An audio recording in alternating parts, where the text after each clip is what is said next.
them, basically. You understand? Yeah. So PowerPoint. Sorry, just settle down, please. If you have any question, call me back at any point in time. If there's anything's not clear, just let me know. Okay? Yeah, but one class. Okay, so what do we use PowerPoint for? Okay, so let's go back to what we did last time. What do we use Word for? Word. Microsoft Word, what we use it for? Anybody? What? Microsoft Word, anybody? Microsoft Word document, what do we use it for? What do we use Microsoft Word to do? I told you we have Outlook, we have Word, we have PowerPoint, we have Excel, we have what again? We have we have Access. So what do we use Microsoft Word to do? Creating and formatting document, yeah. What else? Document, so give me an example of a document. A letter, yeah, what else? One pager, yeah. One pager. What again? Proposal, you can, several kind of things that need to be printed, basically. That needs to be printed as a document containing some information for anybody for business decisions. So the same way, PowerPoint is for creating visual aids.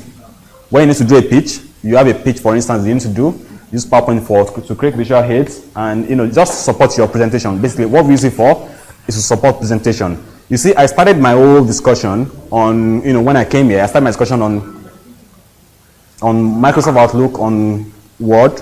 Now we're talking about PowerPoint, but I've been using PowerPoint ever since. I came up with a presentation that I've been using to support my, my discussion with you. I didn't just come and I didn't just start talking. I could have done that, but then this is supposed to aid me to do that.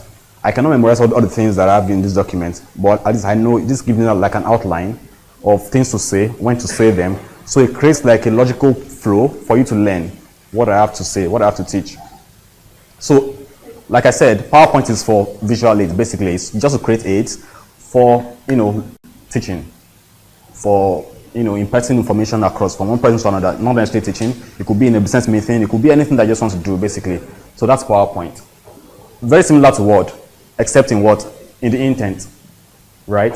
So when you're using your Word to create your document to print, to do all of that, to keep in your cabinet or whatever, PowerPoint is for creating visual aids.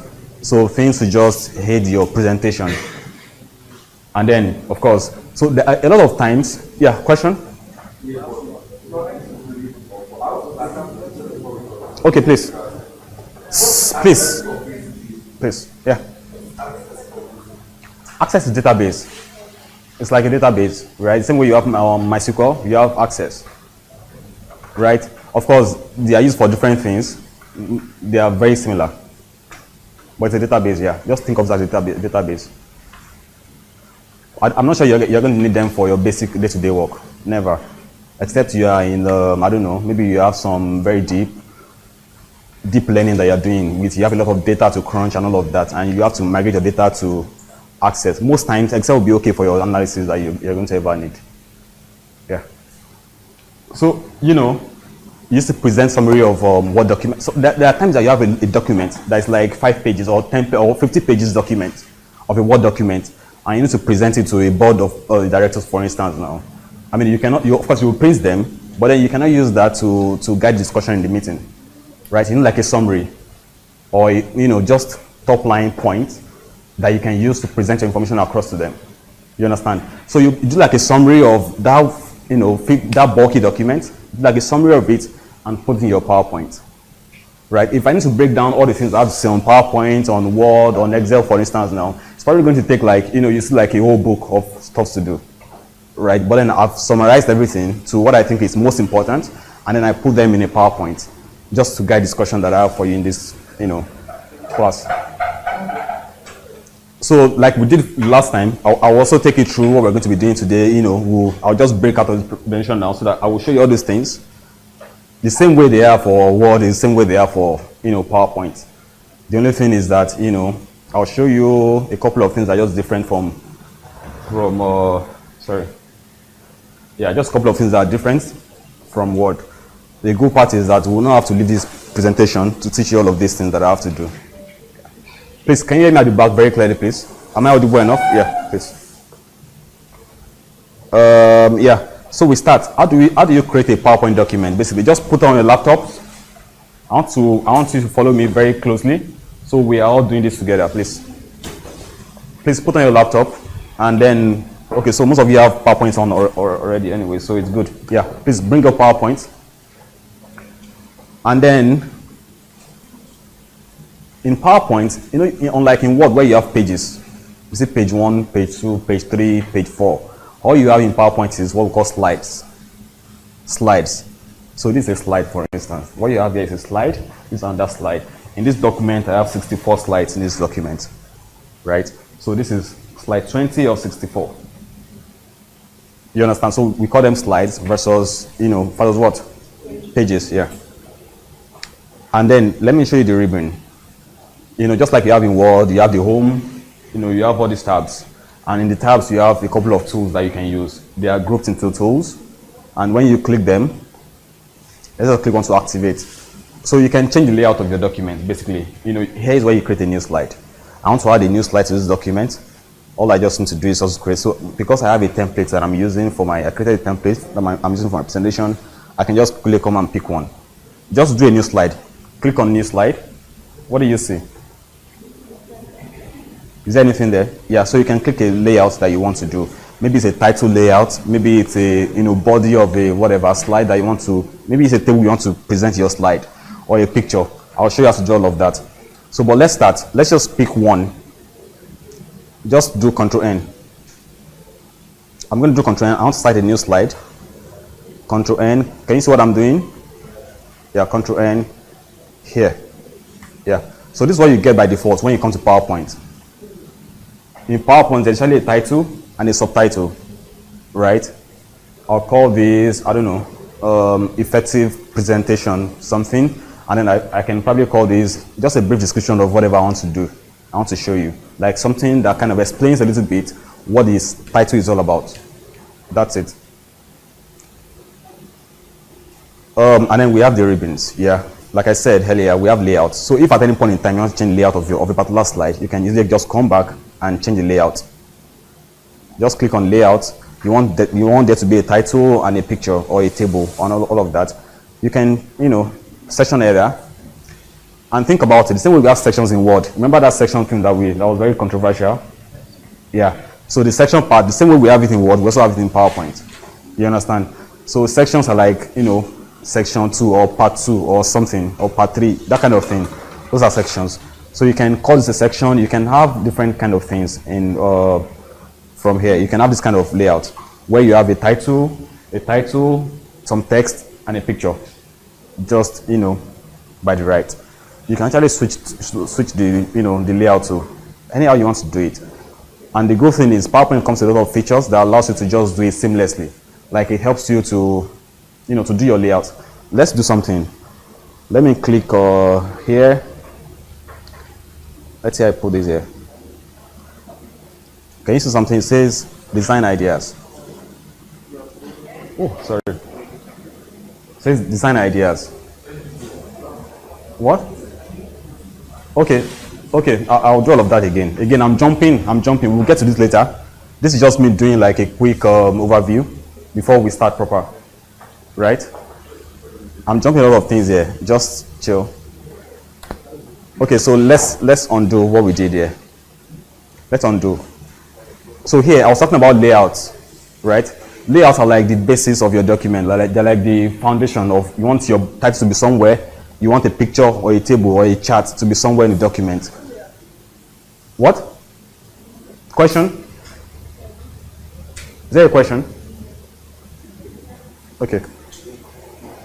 So layouts are like, you know, the foundation of the document. This is the plan of your document. This is where you want your slide to look like, right? You want your title somewhere, you want your subtitle or the text to be somewhere, and then the picture somewhere, just to support your presentation as much as possible. And like I said, you can always change it, and you can reset it if you think you spot everything. You can always reset. You know. We're back now. We're back. I was talking about sections here. I said it's way easier. I'll show you how to use them also in PowerPoint. The next thing we need to look at is the so under the home tab, you can also format your text. For instance, let's say the title of our slide. I don't know if I'm covering the screen at any point. Just let me know, please. Now, am I covering the screen? Yes. Why didn't you use my laptop? So what do we do, please? Somebody tell me what. Yeah, please, let's continue. Sorry, you said a pitch book, right? A pitch book. So let's do a pitch book. So what's a pitch book, really? So I'm assuming you've done your analysis, you have some things that you want to present to the board or whatever. I don't know who you are talking to. A pitch book is just something you use to pitch something, basically. I know here you'll be talking about pitch book in the sense of all the financials, whatever.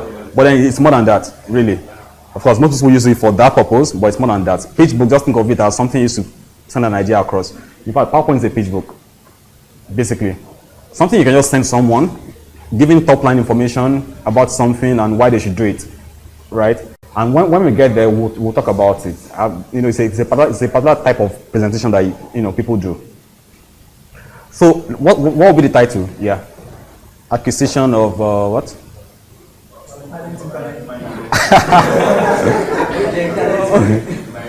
Of talent mine by.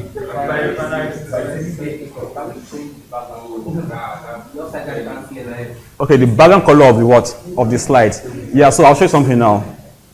So he wants us to change the background or color of this stuff because people at home, I don't know, people at home cannot see what we're doing here. So how do we go about that? Please just, follow me. We'll go to design. What's the objective here? Of our slide, right? Or, okay, I think what you want is different from slides. So I don't want to affect our slide. What I want to do is to change PowerPoint itself. Can actually change our profile in PowerPoint and say, I've done a lot of tweaks to mine. So let's look for, the theme. Sorry, I'll show you. Just wait. Yeah. This is more like it, yeah?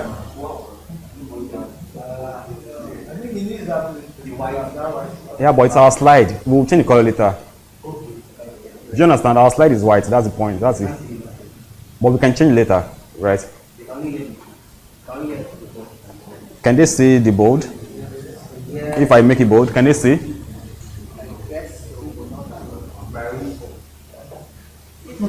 Can they see it? Okay. So why I did this is, sorry, one class. It's a class, yeah. So what I did is to change the profile, like a profile. You can change your Facebook, whatever. So just go to file. You don't like something that is bright. You want to be dark because you're a geek or something like that. Yeah, you want to be dark so everybody is afraid of you. So you go to options. Options. Who is with me? Yeah. So you can change your office theme. You can make it black so if you wanted.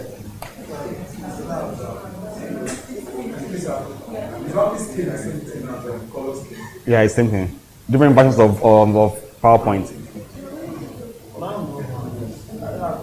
Yeah, what year? You should have it. Let's check. You probably see color scheme or something. But what do you have there? White, light blue, dark blue. I use dark gray. And or upgrade. Or you can upgrade. What? This is black actually. Yes. My own only shows the does not affect your screen. Just come to file. Yes. Come down. File. Options. Office theme. Here. Yeah, click on it. Yeah. Click that gray.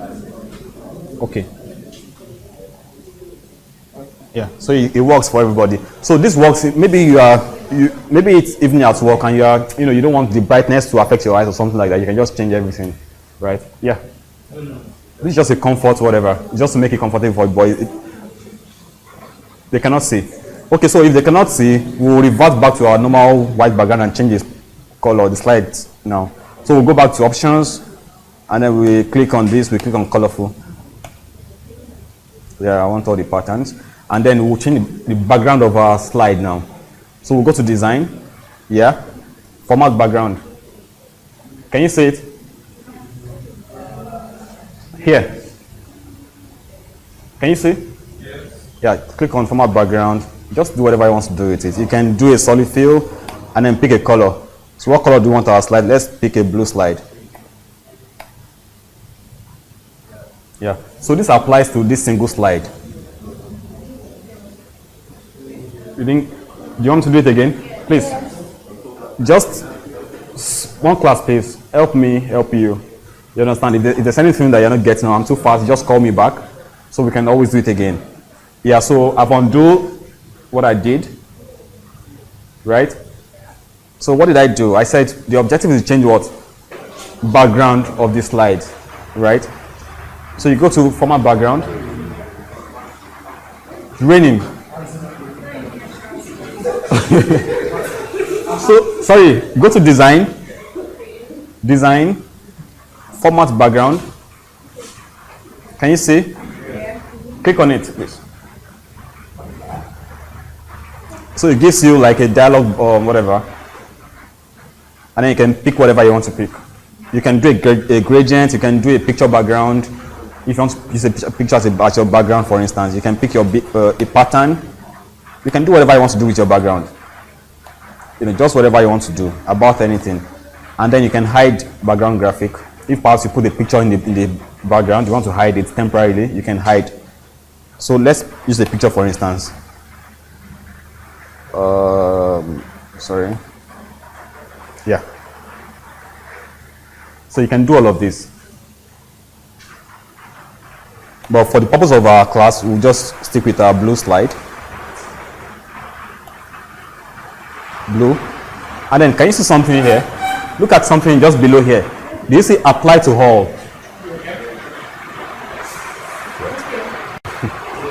The rain is, So when you apply to all, let's say you have like 5 slides, for instance, now.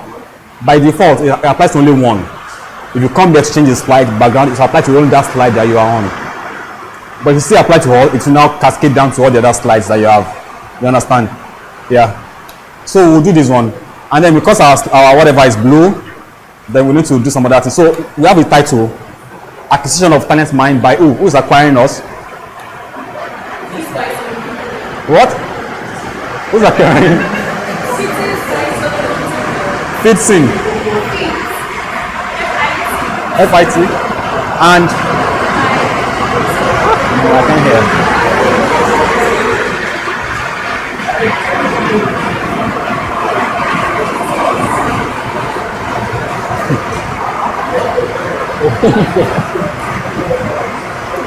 Oh man. Can you see? You can see. White.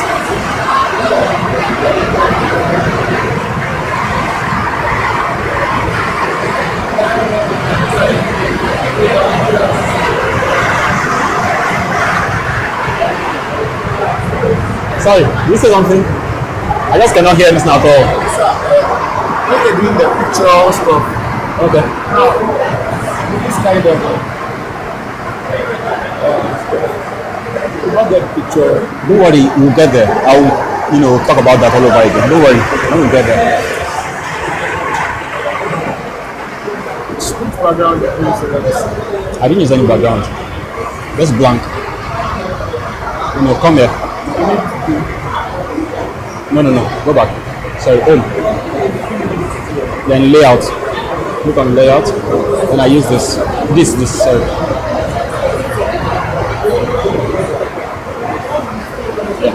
So you can put your own cocoa and whatever. So this, okay, the blue background, yeah? So go to design, format background, solid fill, pick blue here. Whatever color you want to use.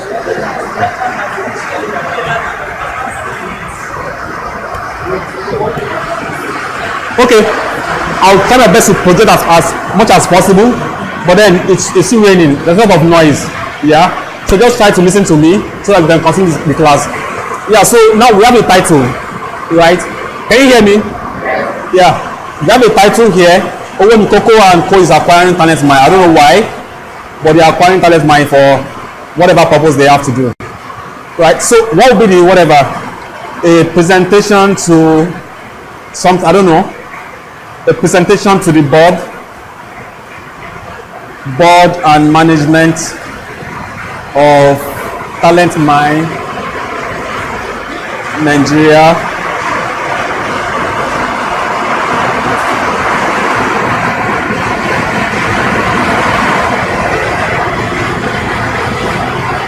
Can you see this? Can you see this?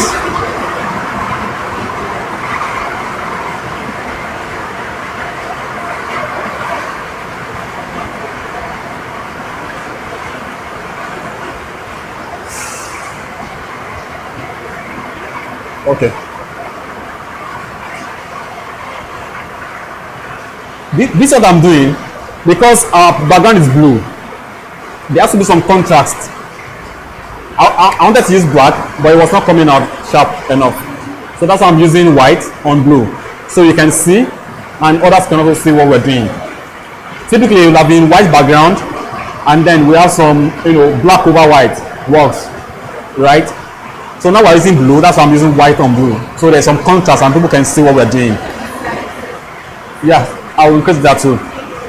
Now, as you can see, we have a title, but it's tiny, right?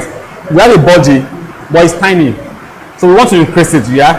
How do you do that? You select this, whatever, you can come here, click on it, just click on it, and do Control A. Control A. When you do Control A, you select everything, or you can also just move your mouse over it. You hold the left click and move it over it. It selects the text, and then you can change whatever. You can format it however you want to format it.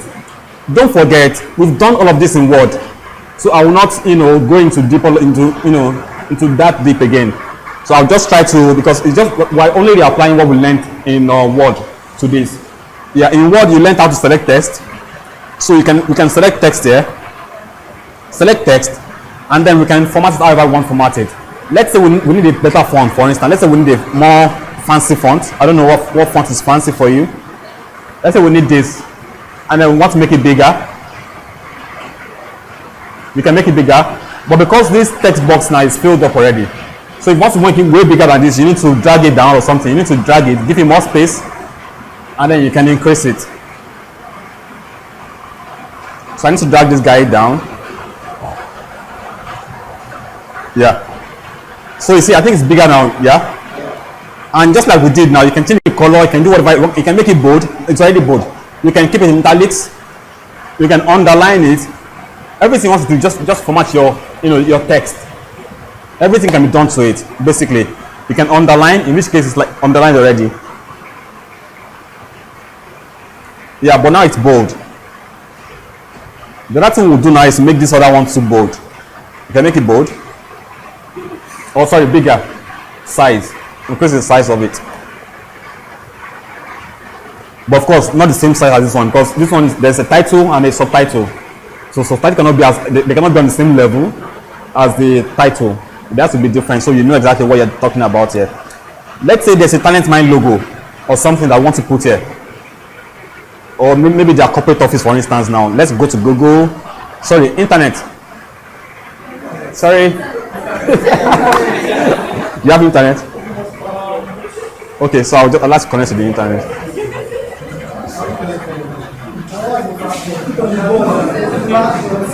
Okay, same one, yeah.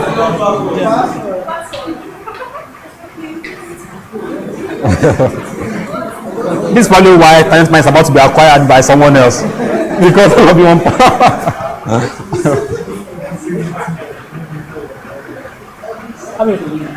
Did you change the password? No. Okay.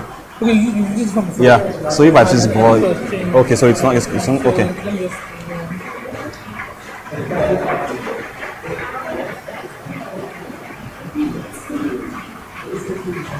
Man, it will help to have some kind of microphone or something. Because when it's raining, I cannot say anything again. Yeah, it's connected. So yeah, we're back now. Let's say I was on the internet and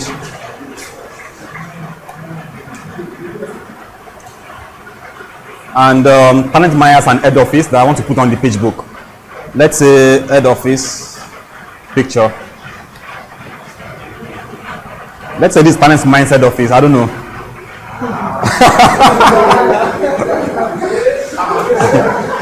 I'm just saying. This Talent Mind head office, So let's take the picture on our system and then we'll use it later.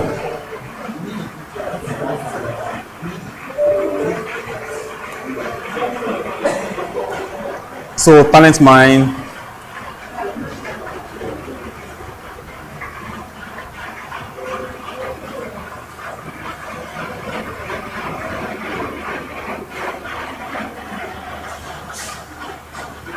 Okay, so I've saved the picture now on my system.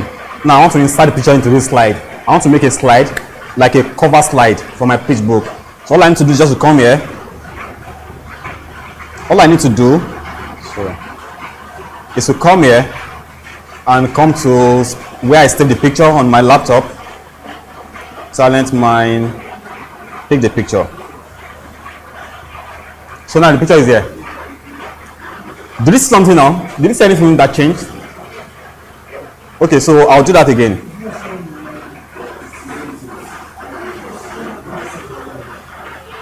Please just watch closely. I want to see something. For those that have the newer version of PowerPoint, this will be relevant. So let's click on, want to choose a picture. We click on the picture, insert. Yeah. So Microsoft, okay. So let's say you are even very bad at doing slides. You don't even know how to do it, yeah? The newer versions of PowerPoint kind of helps you to do that, right? So let's click on, want to insert the picture again. All over again now. Please, last time now. Please watch. You click on the picture. Click on head office. Yeah. So you kind of read, it will try to, as much as possible, read whatever you have on your slide. Try to digest it and try to give you some advice as to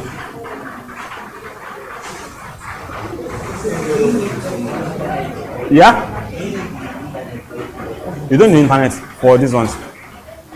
It's not working for you? Okay, so I'll try to fix it for each of you. But this one, you see, we did it together, right? I didn't do it myself. You saw me when I clicked on it and it was no magic at all. Right? Just wait. And then you can now come here and try to review whatever you want to do. Let's say you want to look at each of them. So this is one example. It could be this, yeah?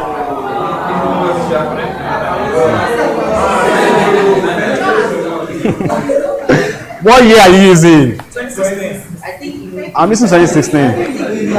No, it's not the internet, by the way.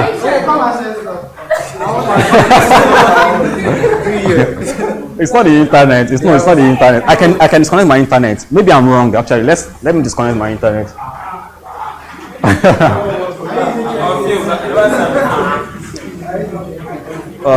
Shit. Okay, so let me take out my internet and try to do it again. So let's take out this guy. And because we're short on time, so I will not try to spend a lot of time on this.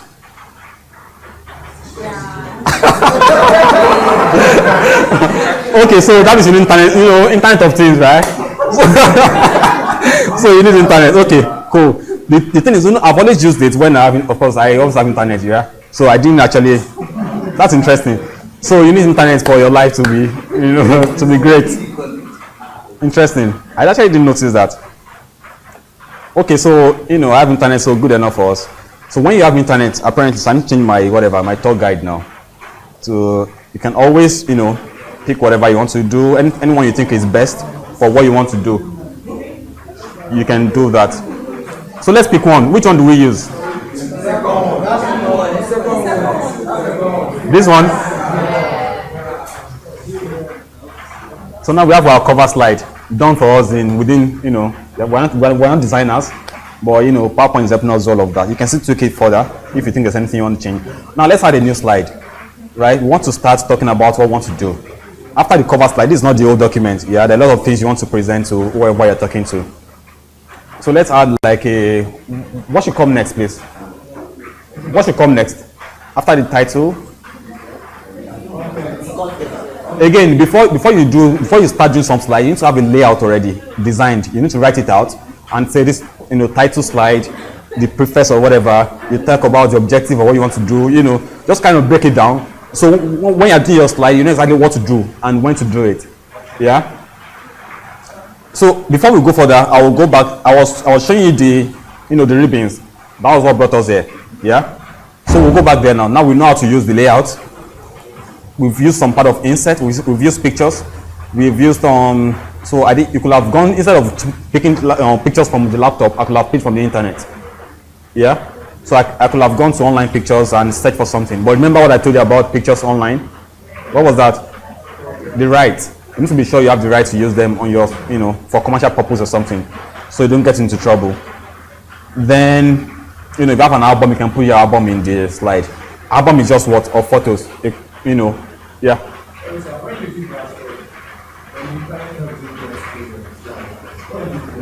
What? What did I do? So you don't want any slide that you're working on. Once PowerPoint thinks that there's an opportunity for you to improve it, it will just come up itself. Do you understand? Do you understand me? Do you have internet?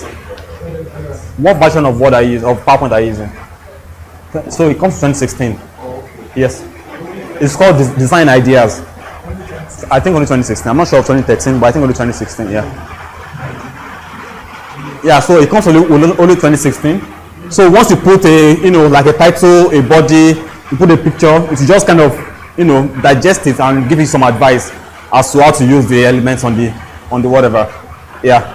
So now I've shown you how to use pictures, shapes. The same way it's shapes in Word. That's the same way you use them in here too. You can create like a box or something. Let's do a new slide. So this is what I did now. I wanted to have the new slide, the same format of what I have here. I only pressed enter. So you can keep pressing enter to give you a new slide. Just come to the slide layout here, come to the outline here, the outline here, and then keep pressing enter to give you more slides. You get more slides. What? Delete. Just delete. Click on it and delete. So you can delete and delete. Very simple, just the way it is. Just delete. And that's the way it is. So now we don't want this kind of format of layout for our new slide. Yeah, we want it under layout. You cannot have two title pages or something. So we want under layout. So what do? Come to home, come to layout, and change layout. Let's say we want to present. Let's use this title only, title and comparison, title slide, title and content. So we call this chapter 1. Why you should acquire talent mind. Why talent mind is sweet for acquisition. Yeah. Why this? I don't know what terms to use. Yeah, just call it. You can make it bold the same way. You can change the font, but again, remember to be consistent. Don't use too many fonts in your PowerPoint. It's a business presentation. It's supposed to be formal. As much as possible, try to be consistent in what you're doing. If you're using some particular size of font, use that size all through.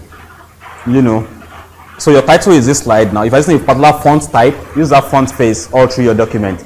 So what do you want to do next? Let's say you want to do some table that shows that this is the capex of whatever. So anybody question? Yeah. So tables now. Let's say we want to add a table to this.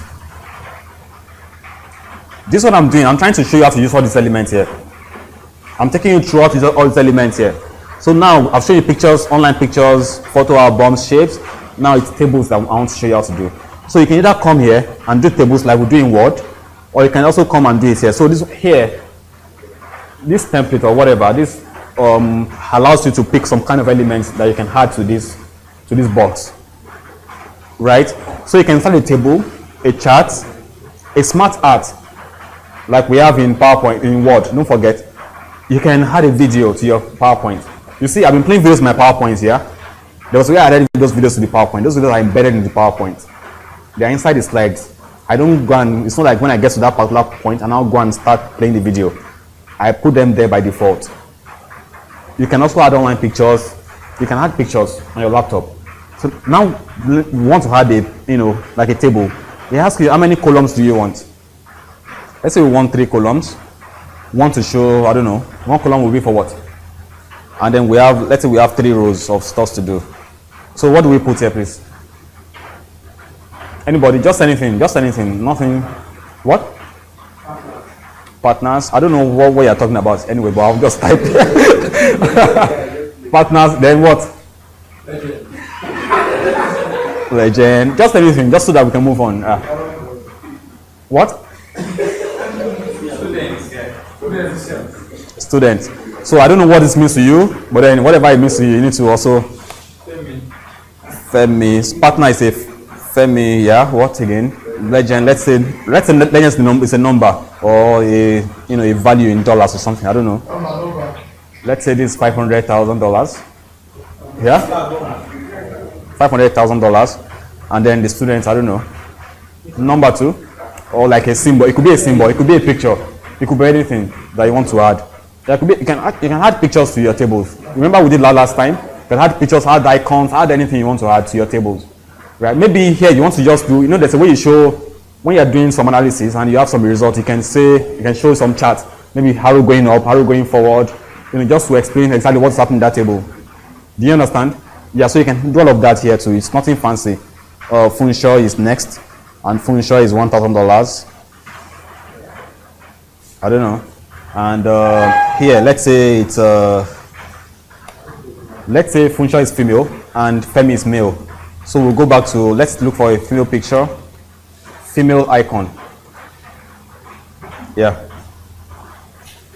This is what I'm doing. I copy image. I don't want to save it on my laptop, so I'm copying the image. Right click and copy image. Come back to your slide. Funshaw is female, so just paste it. It doesn't want to paste. Okay, let's save it on our laptop. Female icon. Just follow me. Just try to follow me what I'm doing. Right, female icon. Then let's get male icon too. Male icon. This guy is male enough.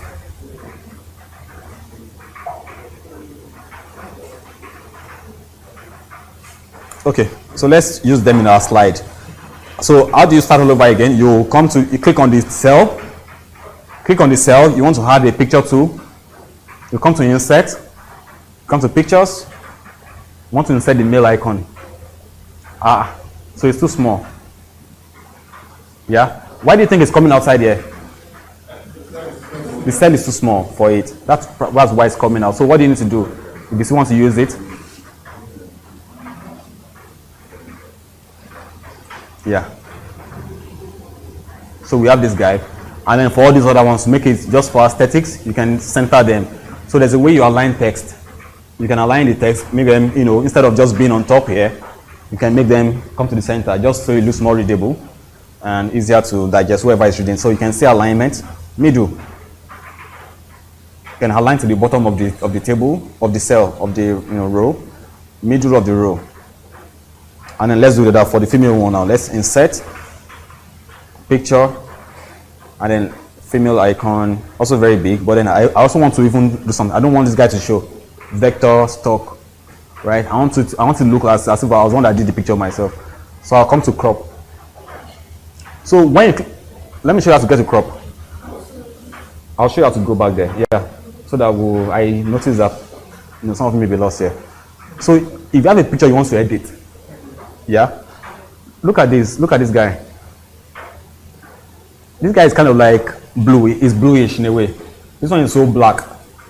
Yeah. How do I make them look, very similar, so that it's consistent again? What?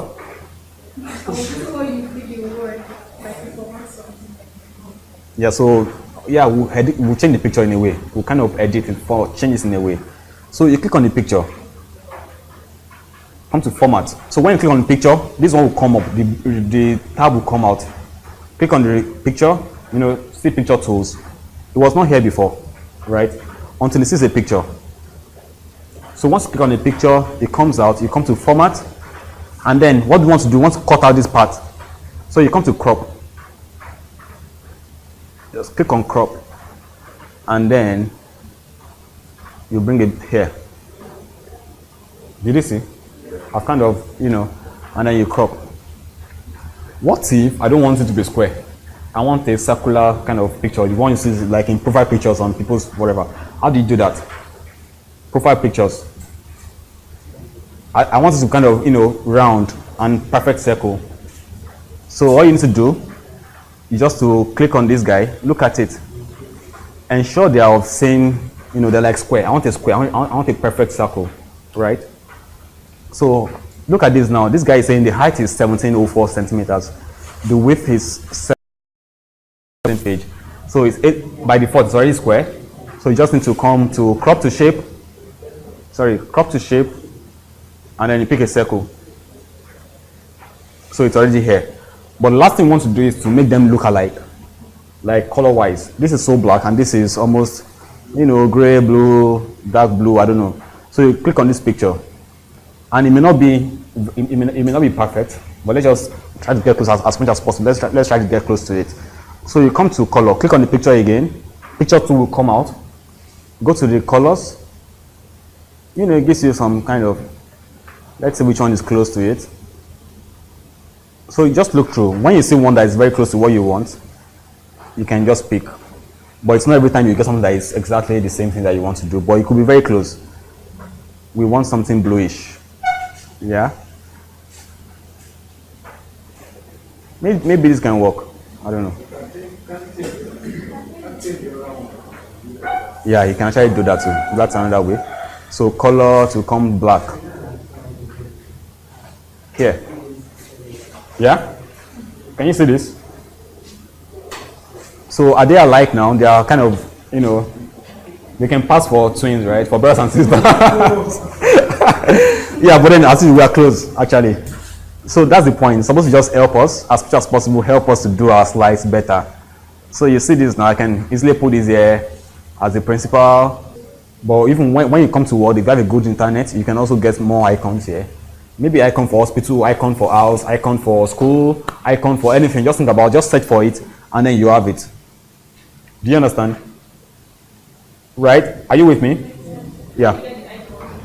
Yeah, internet is bad, it's loading. Do you understand? If you have good internet, just get more icons on the internet. And icons are mostly free anyways. Nobody charges you for icons.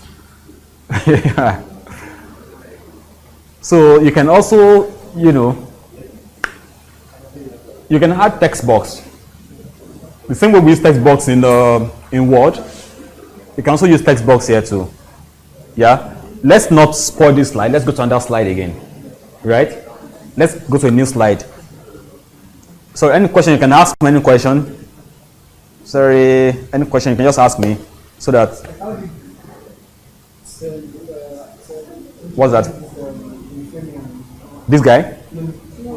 This? How did I make them come to the center of the center? Yeah. So, again, the first thing I did was to make, the row. First thing I did was to make the row kind of centered. Right? That was the first thing I did. So I made the row centered. You can click on the row. So look at this stuff. Can you see that little arrow? So when you take your cursor to the end of the beginning of the whatever, so you can click on the arrow like this. When you click on the row, you select the row. And if you want to do it for the whole table, you can click on the whole table. It doesn't have to be. So this is the whole table, and this is the row. But now I want to change a particular row. That's what I'm interested in. I want to make them centered. So there are two types of alignment. There is vertical alignment, and we have horizontal alignment, right? Horizontally, these guys are aligned center, or vertically they are aligned center. Horizontally, this guy is left. Do you understand? Horizontally, this function is aligned to the left, right? But this one is aligned to the center. This guy is center, both horizontal and vertical alignment. Do you understand that? Yeah. So I come to my design. See, once you click on the row, you can come here. Can you see? There's align text. Look at it. Just click on the row. See my home. Can you see home? Paragraph group. Can you see the paragraph group? And then you can click on align. What? Are you with me? Yeah. You can just pick whatever you want to use. And they have more options. Right? These options are fine for me, so I'll not do more options. So now we put the center. But the one for to align them to the center, to align the middle to the center, just click on this guy. Because I need this particular guy or this particular column to be centered. So I will just come here and do this. Can you see? Okay. So we were here before, right? Now I want everything on this column to be aligned to the center, right? Plus the legend. Do you understand? Plus the legend. I want everything on the column to be aligned to the center. So what do? I'll click on this guy. right? And then I click on here. And by the way, let me tell you something. In the corporate environment, 40% of your work will be doing slides, really, because you'll probably be on the managerial level, whatever, and you will be involved in convincing people to do something, right? So you write documents. You're not technicians, by the way. You write documents, and then you have to convince them to do what you want them to do, right? So you do documents, you write summaries, write one pagers, and then you will have to do your slides just to present whatever ideas you have. You understand? So it's very good that you are taking it very important at a very early stage, so you know exactly how to do all of this. Again, let's align this one also to the center. Yeah. So let's go to a new slide. So we use text box. Again, we already have some boxes here. So if you are interested in just normal title, if you want to put a title, you can put title. If you want to put a body text or something, you can already do that. But let's say you don't want to do all of this at all. You want something that is personal to you. You want to do it in a particular way that only you understand. You can just click on insert text box. You can use text box to do all of that. You want to add text, maybe a quote or something that you want to do separately. You can just insert text box, and then this is a text box. And it can be as big as you want it to be, however you want it to be, but it's still a text box. So a text box cannot hold a picture. That's what you need to know. It cannot hold a picture. So it's only a text. That's the whole essence of a text box. You can use it however you want to use it, but it can only be a text. So let's say this is a quote. This is a quote. This is a text box. I'll send a quote. I don't know. And you can format it. You can make it. You can give it a particular background. You can make it. You can give it some colors that you want it to have. Maybe and you can change the color to white or something. Can you see what I did here? The color is still black here, but I so let's say you want to make an emphasis. Yeah, maybe you are having maybe this housing is very important.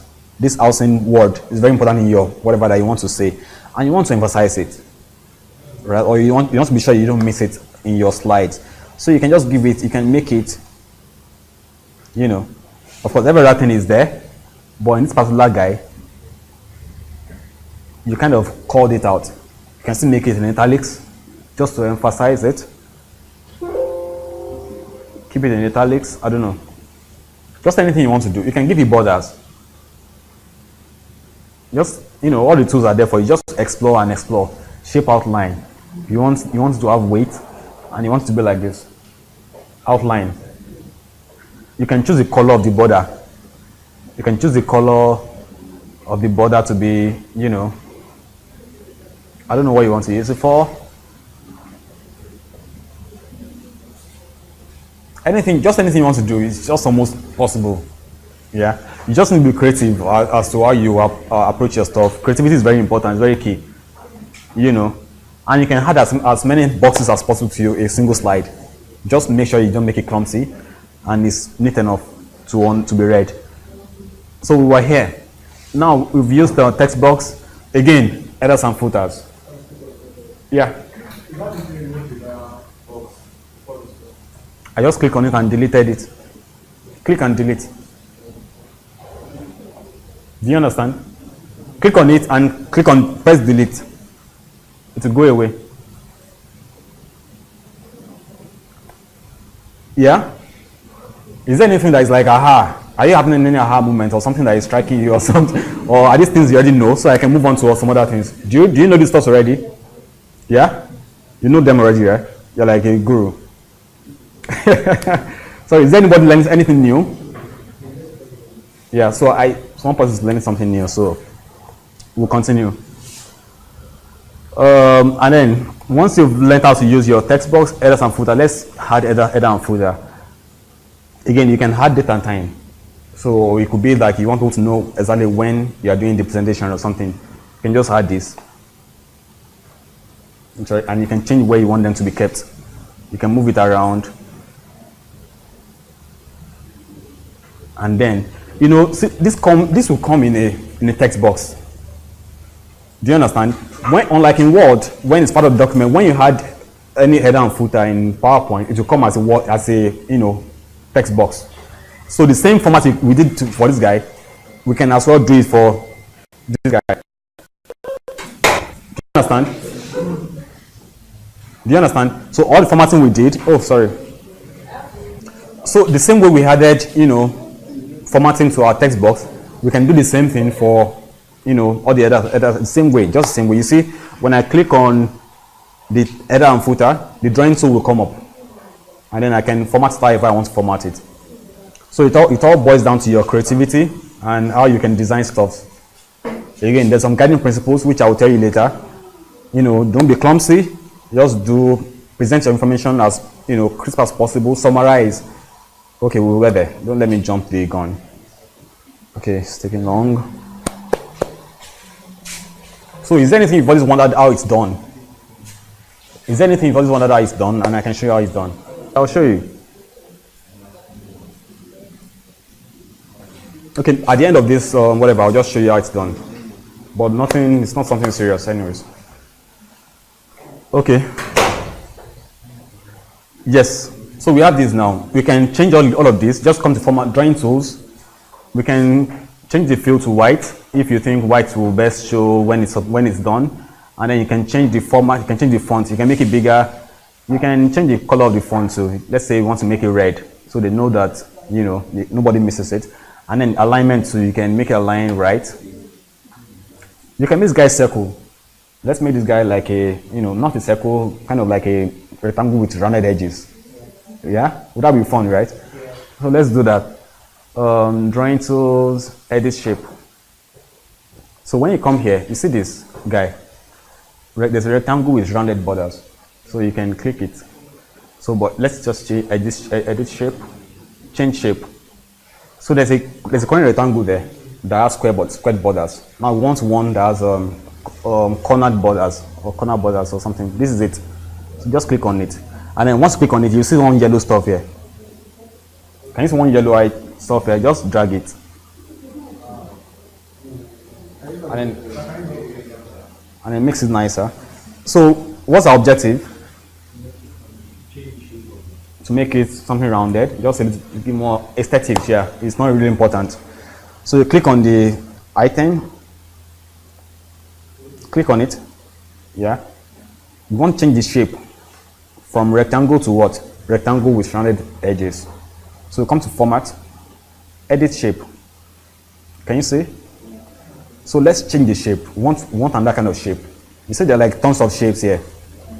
And there's a rectangle with corner borders, rectangle with one square, like a one corner that is cut off already, and two corner cut off. There is this, I don't know what kind of shapes and what is trapezium and all of that. You have them here. So click on this one. This is one you want. Click on it. Once that is done, you'll see yellow stuff come up. It was not there before, right? It was not there before. Click on it and drag it.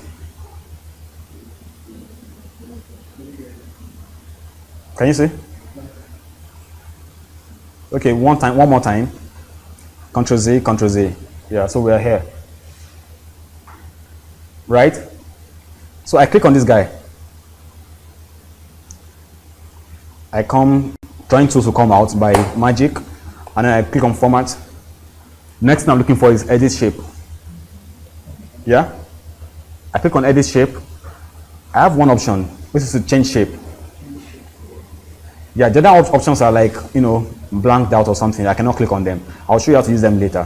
When we look at how to do my slide, just remind me, I'll show you how to use this guy. Yeah. So, create shape. When you create the shape, you click on this guy. This is the one you want.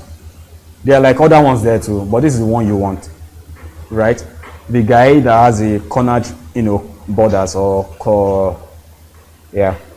rounded corners. So click on it. The yellow guy will come out. Can you see? So it's like a toggle. It's like something you use to control how cornered it is. It could be, very small, kind of cornered. It could be very cornered, right? So you just drag it, and then you have your shape. Is that fine? What? Okay, let's practice together. What are you doing? Has anybody done this at all? Are you able to do this? Sorry, just try to do it. Follow the steps and let me see what you're having. It's color, but the yellow stuff.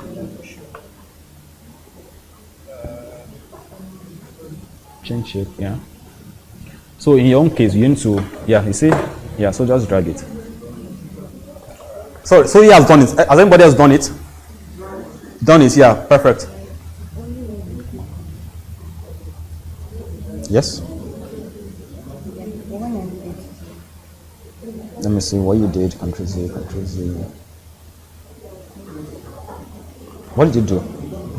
I mean, what are you trying to do? You inserted footer, right? Yes. Yeah. And what are you trying to do now? The shape. Edit shape, yeah. Change shape, yes. Yes. Gives you. See something. Don't you just change that one? Sorry. Yeah, yours is here. Listen. So it's still done.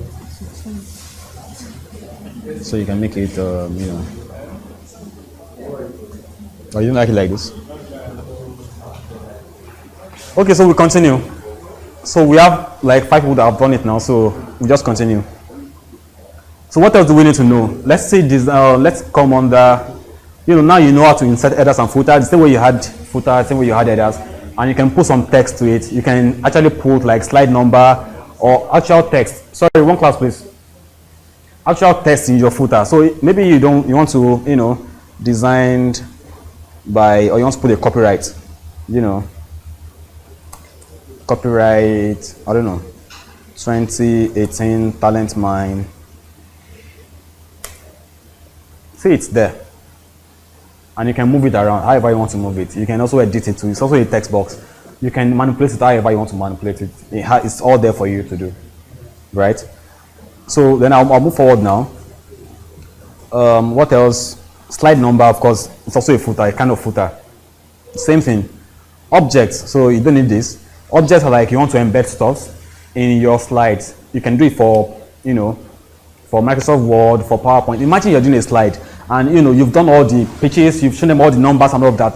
But because you are sending slides to some other people, you want them to be able to have access to some other information that you don't want to present in the, you know, in the slide itself. But you want them to be like attachment to slides or to Word documents. Do you understand? Like attachment inside, you want to embed some documents, some other document that you can open. If you know, you can say for more information, you know, go into these places. So let's add a new slide to do that. I think it's very important that I show you because it's very, we use a lot. So you come to insert and then we add object. Object is anything, just anything that is not text or picture or something, anything, another thing. You can add PDF documents, you can add, you know, anything you want to add to your document. So let's say you want to, let's create a new file, create from file.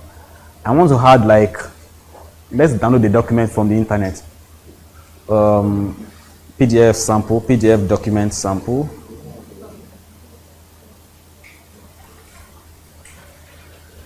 Yeah, so this is a PDF document. Yeah, I want to attach it to my PowerPoint so that when anybody clicks on it inside a PowerPoint, they'll be able to open it. Do you understand?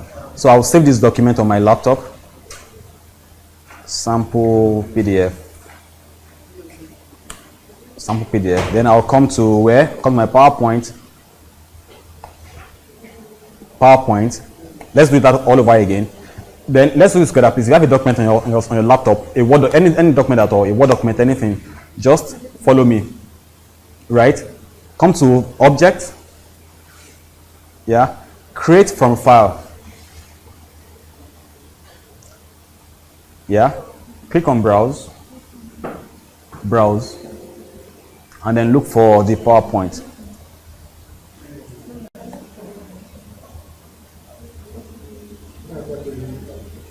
I've not attached it at all. You can attach any file at all. Any file, any kind of file. So we call it sample PDF. This was the document we downloaded from the internet. Yeah? So I'll click on it. Display as icon. Yeah? And you can change the icon. You can change it as, let's write the title, sample PDF document for class. So you click on OK. here we have it. This document, anybody you give this slide to can come and open this slide. Do you understand? You can come and open this slide and click on this.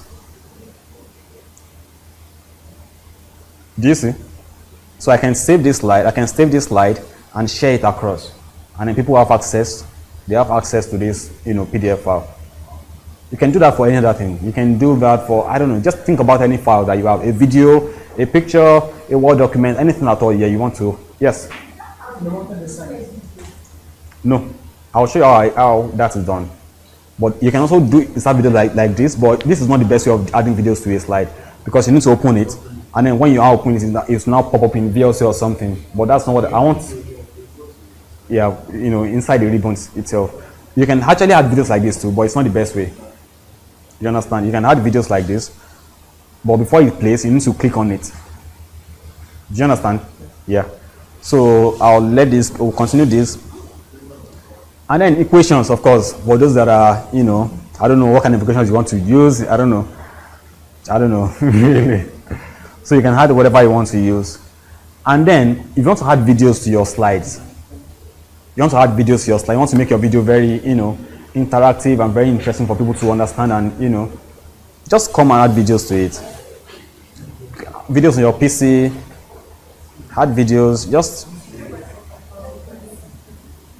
pick on any video and then you add it to the video. Let's see. No, don't have Black Panther. I'm busting my bubble, by the way. Where was that video? Yeah, not the kind of video. Okay, so this guy that we added. So there was this, of course, the email scam guy. You see here, you see? Video is here. The video is here already, and you can play the video. You can put it in a particular box. You can make it in a box, just one corner of the slide, and then you can write some other stuff here. Very cool stuff that you can do here. A lot of things you can do.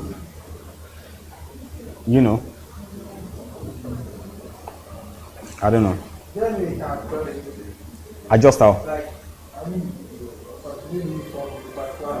You can, all of that is very simple. You can trim, we call it trimming. Maybe I only want to do some part of the videos, just like he said, like some, 30 seconds of, video. So you just come to playback and, trim video. You see, all the tools are just there, just for you to use. They are there. Just click on the video, come to, when you click on the video, this guy will come out, pop out. There's format video. You can put borders, you can put frame, you can put it in the, like a billboard kind of thing. Like a video, I don't know what you want to use it for, but just anything you want to do. Think about everything is just here for you to use. This is a video, but then it's like in the, so if I'm showing it as a presentation, for instance now, if it's a presentation, you see, let's see the way it's going to appear. You see the way it's appearing? And you can play.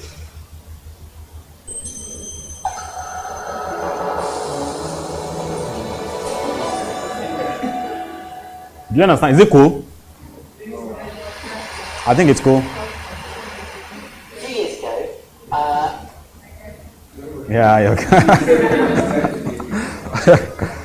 So videos are very cool. Yeah, but again, don't use them except you need to use them in your slides, right? It's not just hey, can get messy. No, it's not even about stuff. Of course, you can trim, you can change the quality, but then if you don't need to use a video in your slide, just be sure. Of course, I will show you examples of places where you need to use a video or something, like just to help your, I don't know. And then audios again, your slides. You can add audios, maybe a music or something to your slide, or a recording. Maybe you have a recording you want to play. You can do all of that here.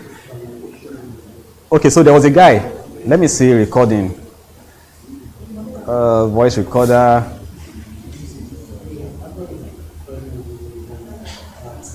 Okay, so I think, let me see if I recorded it.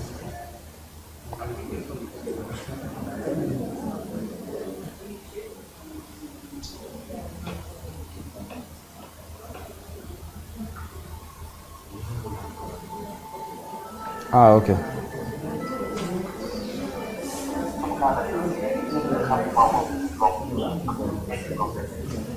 Yes.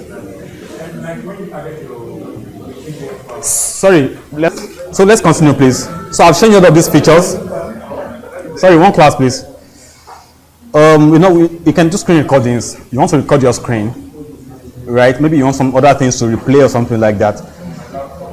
You want to record your screen or laptop. You want to be doing stuff like maybe you are doing a tutorial. It's very common online nowadays. Maybe you want to do some tutorial. You want to show people how to do some things. I can just quickly, start my screen record. I can say I want to record this part of my screen, right? I'll just mark it as I want to record here, and then anything I'm doing inside here is currently. So I'll just click on record. So anything I'm doing here.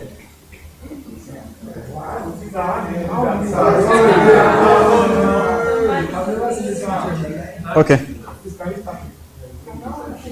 Let's stop it. Come to PowerPoint. Just wait.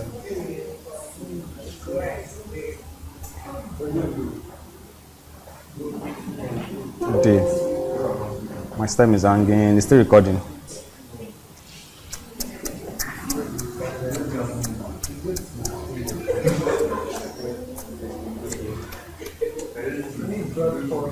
I did it from here.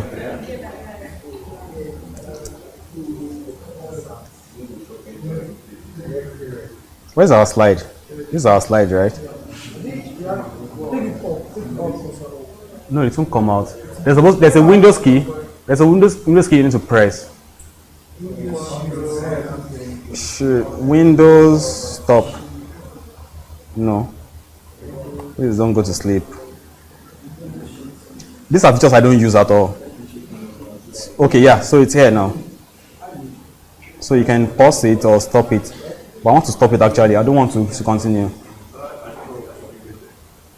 So again, I'm not sure how useful those features are, except you are into making tutorials or something, right? So you just need to come to insert, and then screen recording. What?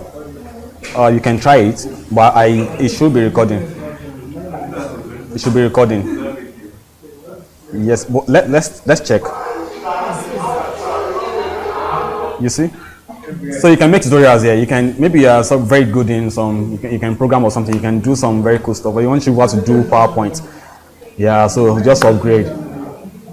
Yeah. It's a very simple solution. So these are very cool features. Yeah. Very simple, very handy. You want to make tutorials for people. You want to show how to do stuff. Just do that. Did you see? And then you can trim it. Maybe there's a part of it you want to trim. Just click on trim video. And then you can select where you want, some part of it that you want. Yeah, take the cursor up or the mouse, whatever up. Does it come out? You see pause. Yeah, pause. Click on pause. Done, yeah? Yeah, close it now. Yeah, it will insert something for you here. You see, you have it now. So you can, you see how you use PowerPoint? Yes. Because it's very important to you. You want to know how it's done because it's very important to you that you know how to record your screen. So again, there are other tools for recording your screen. There are a lot of other tools for doing that. But this is free, right? So, yes, it's not what? So which? And you need to select, you need to use this guy to select where you want to record. You see, I want to record this particular part of my screen. Yeah? And then once you do that, you say, start recording. So now it's recording, so you need to be moving around and doing stuff. So press Windows logo key and Shift Q to stop. No, but you don't want to stop it now. So just record your screen. Do anything, move around to record that particular frame. Yes? No, insert. No, you don't have it. You need to upgrade your PowerPoint to latest editions, like 2016-ish. Do you get? Yeah. So when you do that, you have all these tools. Okay. Sorry. Let's go back, please. Sorry. One class, please. Here. Close the slide. Close the whatever. You can trim it. Maybe you want only some particular part of it. You trim it, and that's it. So I have all of this now. I've created my screen multiple times. So we are done now with insert. These are all the things you can insert into your slides. Yeah. And all these things too are true for Word too. They are true for Microsoft Word. They are true for Outlook. They are true for Excel too. They are true for Excel to a large extent. Yes. Yeah. So now the next thing you need to learn how to do is how to design your slides. Yes. Okay, it's very important, I see. Okay, insert. Insert. The person has to be using 2016, by the way. 2013, right? So 2013 and above. 2013 and above. Is it working for you? So there's 2010, there's 2013, 2016. Yeah?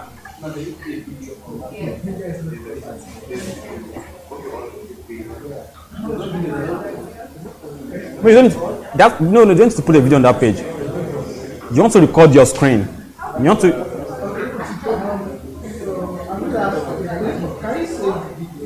Yes, you can do it. You can save the video, and I'll show you how to do that. Let me take you through end to end. Yeah, I know it's very important. Sorry. Okay, sorry. Please, one class. They want to know how to insert videos and save the videos on your laptop, because maybe you want to share videos on social media or something. You want people to be able to, go through what you're doing. Okay.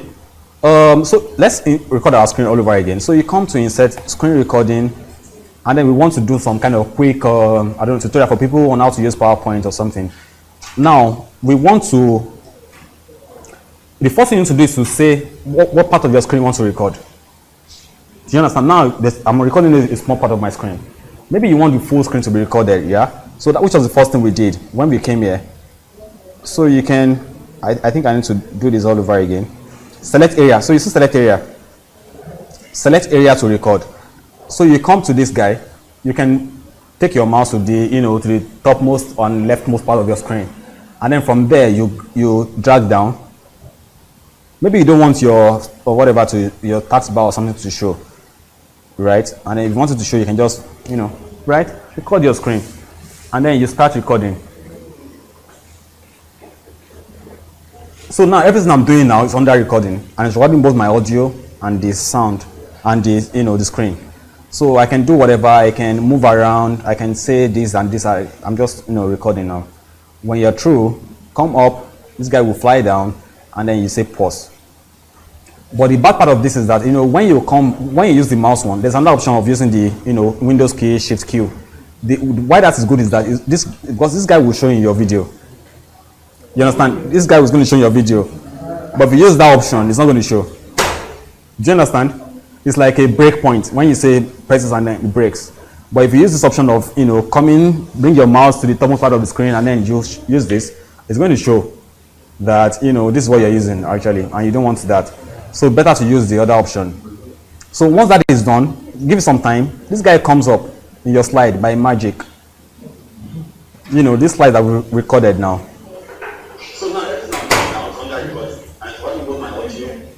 You see, my sound is very, there's a difference when you are speaking and when you are hearing what you're saying. My voice is very terrible. Oh, but I'm hearing very sonorous. Oh my goodness.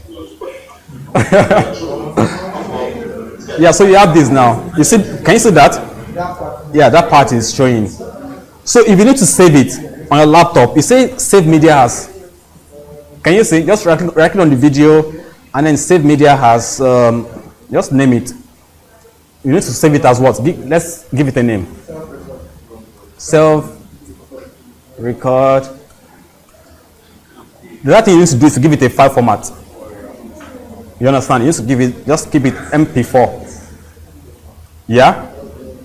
Give it a file format, else, it's just a generic media file. It doesn't know what file to save it as. Give it MP4, it saves on your laptop. And then you can come to the folder. You can come to the folder and search for it all over again and play it with another thing entirely. Self-record, yeah? Yes. So now everything I'm doing now is You see? This is all for power. People don't know exactly what these Microsoft Office tools are, how powerful they are.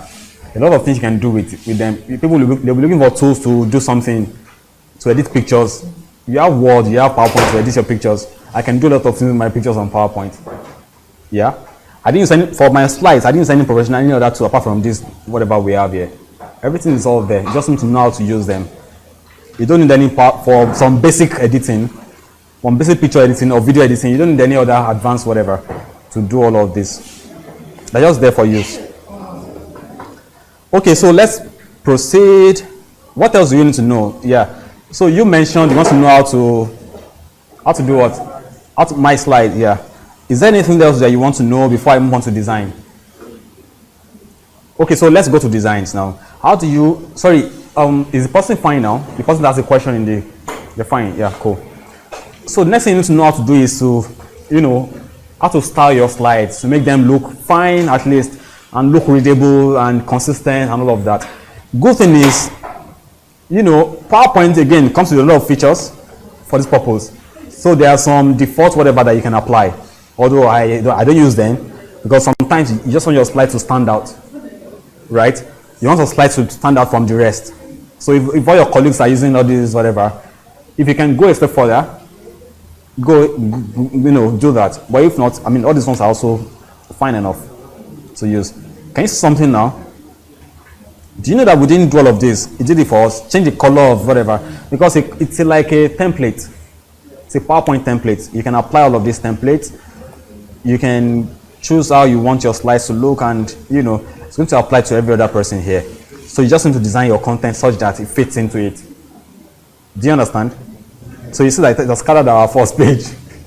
Can you see? It's scattered our first page. You know that our fine page now? Scattered and gone. Let's bring it back. Yes. But you can apply custom. You can say I want to apply to only these pages. I want to do this and this and this and that. So it gives you all of that flexibility. So everything is fine. Just take your time and browse through all of these features and use. And the good thing is, even when you go online, you can also go online and get templates for PowerPoint. You can get more templates. Some of them you have to pay for, but then because they're professional templates and all of that. Yeah, but there are a lot of tools are online, and you can just import them and start creating your content and put your content in them. And you can also save your own slide as a template too, and say this is where I want all my slides to be looking. Most companies have some particular templates. I'll show you how to do that. So if you check my own slides now, you check my slide, check this slide. If I come to new slide, can you see something here? It's like a template. There are some with bigger pictures, there are some with smaller pictures and all of that. So I kind of did a template so that whenever I want to do anything, my font already is defined. I don't need to start going to edit the fonts and all of that. I'll show you how to do that too, right? So when we get there, just remind me please so that we can do that. Then let me take out this guy. So now you know how to do design. There are variants. So when you click on this guy, you can do variants of it. To give you some variant, you can choose the color scheme, right? Colors that blend. You don't want to use red and brown, So color scheme gives you colors that blend together, just to help you do your design as best as possible. Do you understand? Yeah, you see all of this. There's no red and black. There's no red. There's no blue and green. Colors that go together. It's going to help you. So it's give your font a particular color, give it a particular font size, font type, font face. You see? Okay, in design, go to design. You see themes, and then once you pick a theme, you can specify the variant of that theme that you want to use. So it has variants. Can you see? So again, click on themes, design, and variants. You see? So it's interesting, right? Less boring than Word. Yeah. And then interesting stuff here now. Oh, are you getting something fine there? Do you want to share with us? Is it interesting? Let's see if it's worthy of our screen. Okay, let me see. Okay, so it's floral. It's your stuff. Enjoy. Okay, let's continue. Now, the other thing you need to do in PowerPoint is how do you so we have your slides now. You have like 100 slides that are, beautifully designed and all of that. But you want to move from one slide to the other because you are presenting. There is an audience. You're taking them together with you. You have like a talk guide, something, you have rehearsed your slides and all of that. And your visual, you just need to even if I was using flip chart, I will, finish, do one slide, finish and transition from that slide. Talk about it, finish and move around like that, right? That's the way it is. The same way, we have transitions in in PowerPoint because slides, yes. On that design, I'm seeing the design ideas in your own. I have my own. It's connected. No. What year? 2016.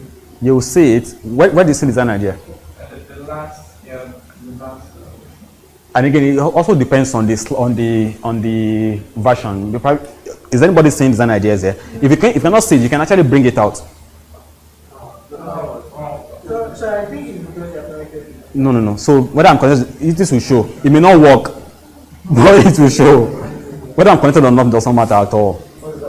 Design ideas. It may not work if I'm not. Maybe boys, of course, it's there. No, I'll show you when. Just mark it as because a couple of things that maybe you want to ruler your own slides. Maybe some of you don't even have rulers in your PowerPoint.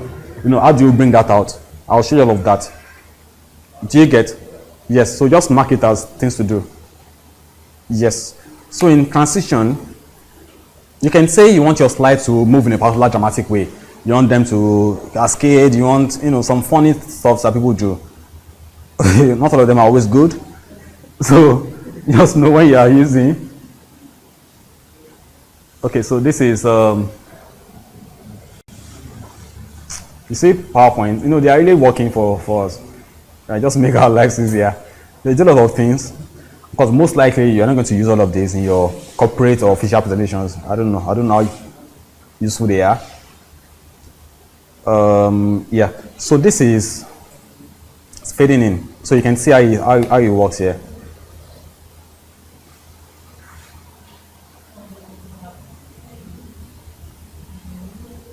Let's go to the previous. What's up?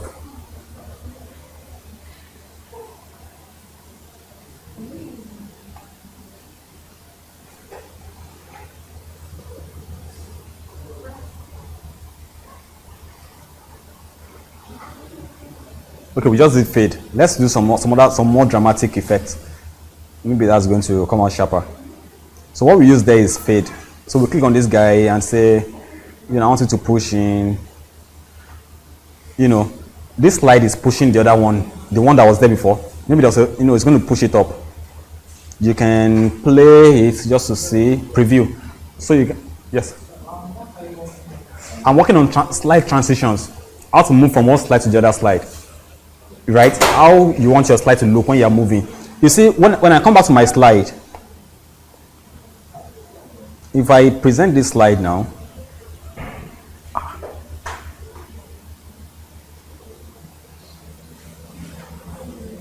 do you see the way it's transitioning?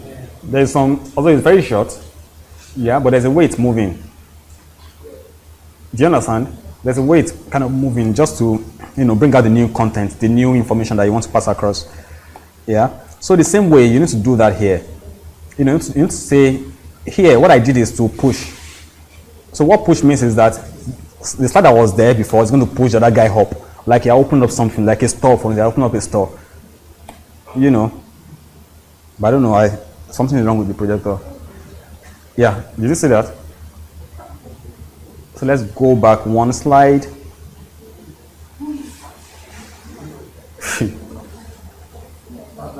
Can you see that?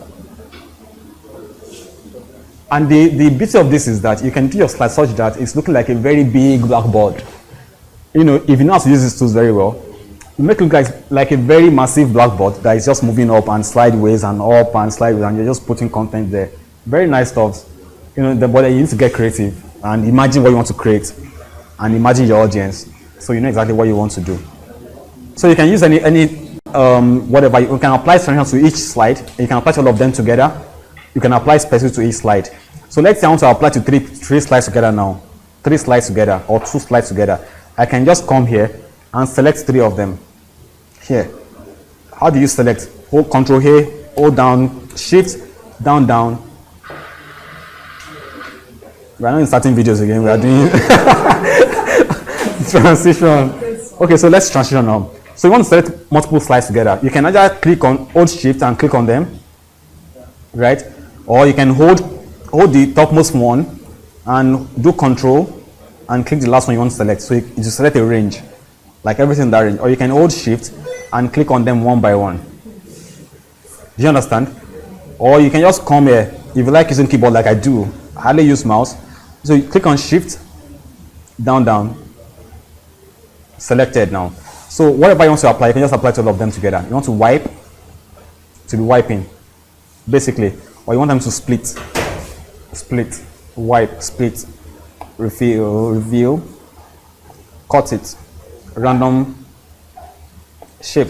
You want them to kind of in a particular shape, maybe some boxes or something, just some funny stuff. Just play around them, right? Want to do some vortex. There's vortex that I like to use in the past. Or honeycomb. Yeah, I like this guy too. So, but then, really, but you don't want to do. Yeah, so, and then you can customize your transition. Yes, question?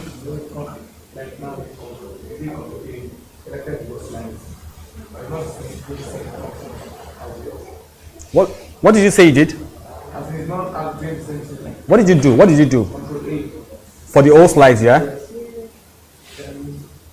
click on push. But just showing the old slide. Let me see what you did. Maybe we're not doing the same thing. Okay, any other question before? Yes, please. Yes, all slides are selected. Yeah, it's because it has applied to all of them. You see this little stuff here? It's saying that I've applied to all these guys. So you can go to slideshow and do presentation. Slideshow, click on start presentation here. Begin, yeah? Move around, you see. Do next slide. Next slide. You've applied to all of them. Yes. This particular, we don't want the same picture, like we want a different style for different fonts. You need to customize a particular one to do that for you. You need to. Should I show you that here? No. When we get there, I'll show you. Just remind me, note it down. So he wants to know. Sorry, excuse me. He wants to know how to apply specific slide, like custom slides that he did himself to his presentation. So I've asked him to note it down so that when we get there or when we're about to end the class, we'll talk about it. So it's not the only one that will benefit from it. So all of us we're together. So now you know transitions here. Some of these transitions you can customize them. Yeah, you see effect options. This guy, this particular airplane is supposed to fly in from somewhere, right? Maybe from left or from right. You can say, I want you flying from left. You see, it's flying to the left, or you can say fly to the right. So when you go to each of them, you see some specific, tailoring that you can do. I like this guy too. Very slick. Kind of.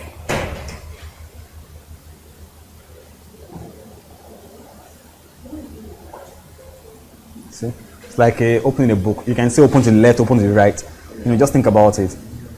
Maybe you are a leftist or a right. So, I don't know. Just something that rocks your boat. So you can say, double left, single left. I don't know. Just think about how they are. Just use them. Try them out and use them. And then play around that a lot. Play around a lot. You will learn a lot of things from these guys.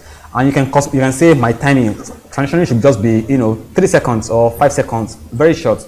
Just something not transition will be 30 seconds that not be dragging. and then you talk about next slide.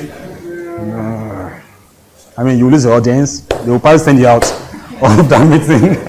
You will not be there to finish it. And then you can also customize and say you want your slides to be automated. Like you want and this one helps with time management a lot. Maybe you have only 30 minutes to talk about, do your slides, to talk your slides, yeah? And You want to divide, you have 5 slides, 30 minutes. So that means one slide is how many minutes? 6 minutes, right? So you can say, I want you to transition after every 6 minutes. You can put that here. So that, you know, your time will just be okay for you. Helps you a lot. You can just say, after advanced slide, after 6 minutes. So this is seconds. This is microseconds actually. So this is seconds and this will be minutes. So you can check them out. Also, sorry, what is for one instance, maybe 5 minutes they are done saying everything else? Is it possible that, okay, why you are still active? Yeah, of course, you can just click next. It's not going to say because 5 minutes. You can just advance and say go. Yeah, it works. Okay. Yeah, then you have animation. Animation is for specific items like objects, pictures. Yes. What I want to relate on that functional aspect is Yes. there are some people that when they're presenting, they have like one page of different stuff, but they should the text one after the other. Yes. So that's where we are going. Okay. So there's transitioning, which is for slides, moving between slides. Yeah, question. The same question, right? Yeah, no, I thought we wanted to ask more questions in this line.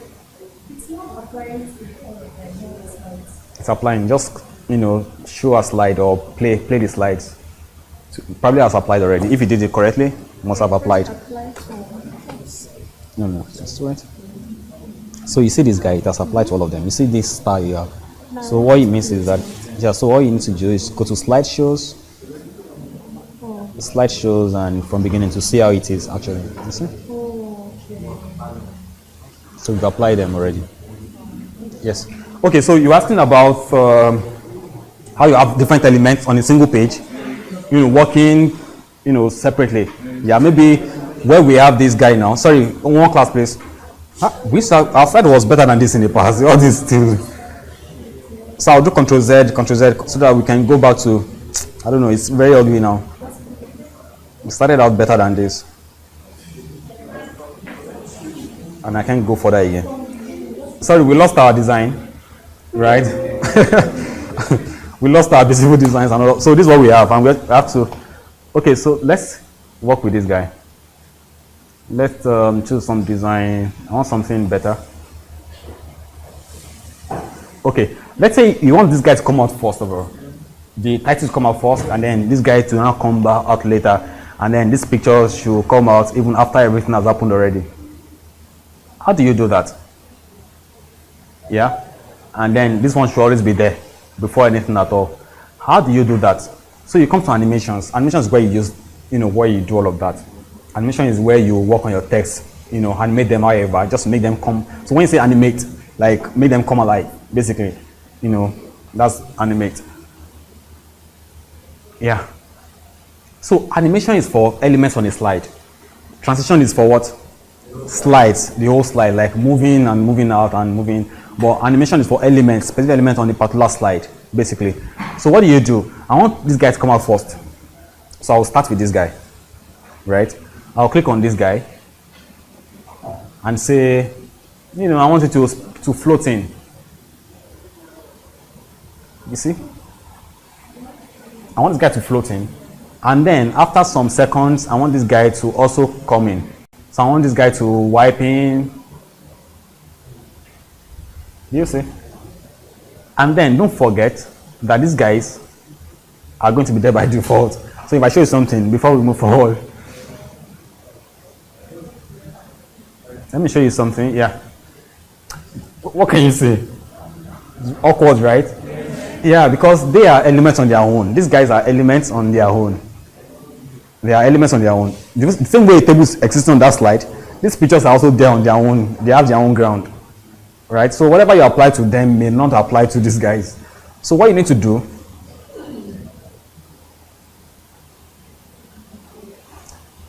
so you also need to make them appear, basically, or disappear at some point in time. Right? So you click on this, hold control, click on this guy too. When you hold control, you can select multiple items on the page. Right? Hold control, and then you can also animate them to make them, maybe fade in or just appear. Or let's find some other better stuff. grow. Okay, random bias. Yeah. You see, but my footer, I'm fine with my footer being like that, right? I like it the way it is. It just be like the footer. It should always be there. It's not part of the element, so I can always just come back and say present.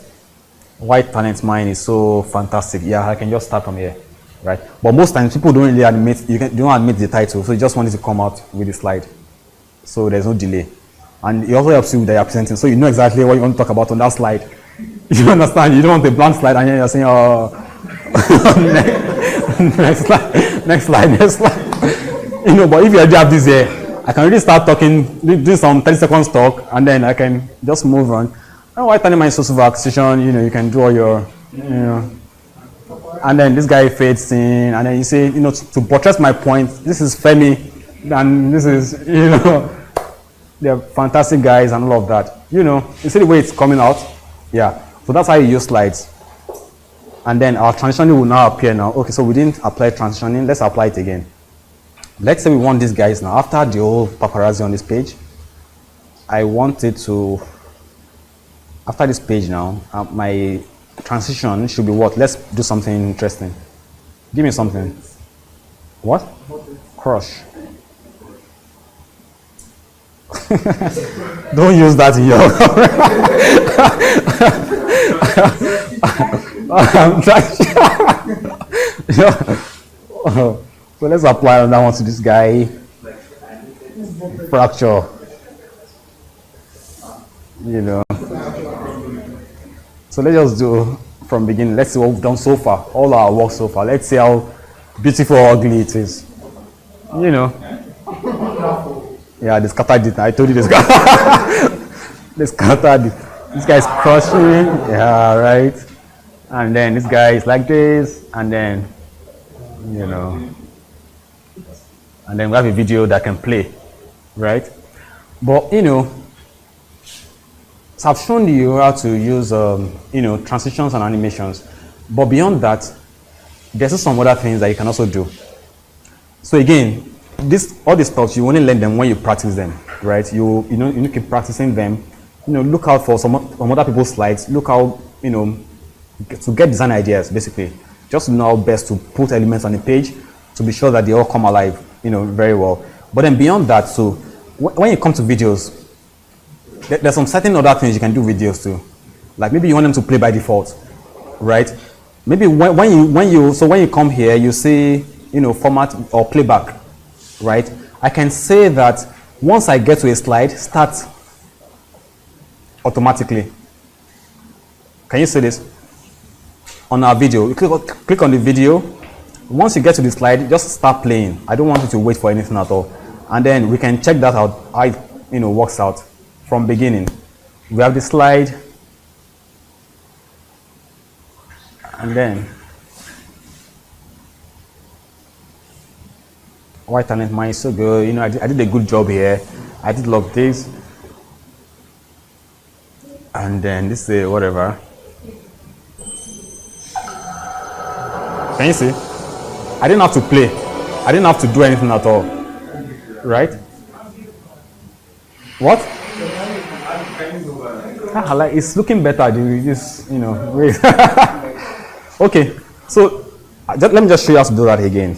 Right? So the objective is that I just want everything to be sleek, to make it look like it's just transitioning. It's just very. There's no press next. When you're talking to somebody, press next. You know the way it is.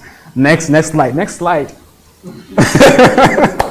So what you can do is to click on the video, right? I have this video here. Click on the video. I click on playback, and then I say, you know, I can either say I can click on the video and say play, or I can say just play automatically. When I get to this slide, play. So you just click on automatically, and then to start playing, and then you can say I want to play in full screen. Yeah. Caption is just a description of the whatever. See subtitle. Like if you have subtitle, for the, you know the way it is in VLC. When you have subtitle file and you have a video file and you can pick subtitle and put there. So let's check. Let me check if I have a subtitle file that I can put. Of course, it's not much. Anyways, this is just a subtitle. This is a particular format. I know VTT.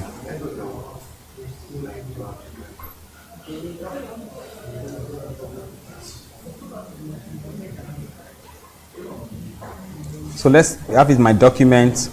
Let me see if it's going to work. Beirut. Yes. So this is a particular format of subtitle. We have SRT, we have some other format too. But there's VTT. Basically the same thing with SRT, just the file format that is different, like the file name, the extension. So this guy has subtitle now. So when I play it, I expect some text to be showing under.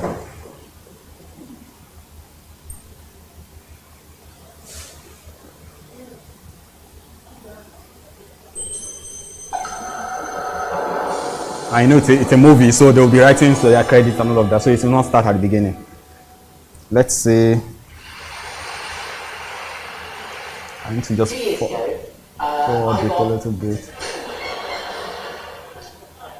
And she said my bank already transferred $3,000. And that was so much fun, right? That it got me thinking. Did you see that? Like, what would happen if I just... So he saw the subtitle file. Yeah, you see, can you see writing on it now? That's what I've been doing. So it's a movie, so it's not going to match anyway. We're just using a sample file to just test it out. But it's going to write on it the same way you have subtitles in. Do you understand what I'm doing at all? Okay. So in case you have a video that has a caption, the captions are subtitled, like, description of what they're saying, or maybe somebody is doing some actions that maybe for deaf people or something like that, you can just write it out and say, dancing or something, or cursing, the way they write in Yoruba movies, cursing or swearing or something like that. Those kind of things, you can actually, just pull them. Maybe when you have those kind of files, you can actually put them in your videos so that when the video is playing, people can actually get this kind of thing can actually come out just under it, right? So I was lucky to have a VTT file on my system. It's a particular format that it's asking for, which is VTT. I was just lucky to have them on my system, and I have for the particular movie Beirut, and I put it here. So it's supposed to just, in a way, just to play it and see. But of course, the whatever will not match, caption will not match the audio, right? So what I did is to come to this video playback.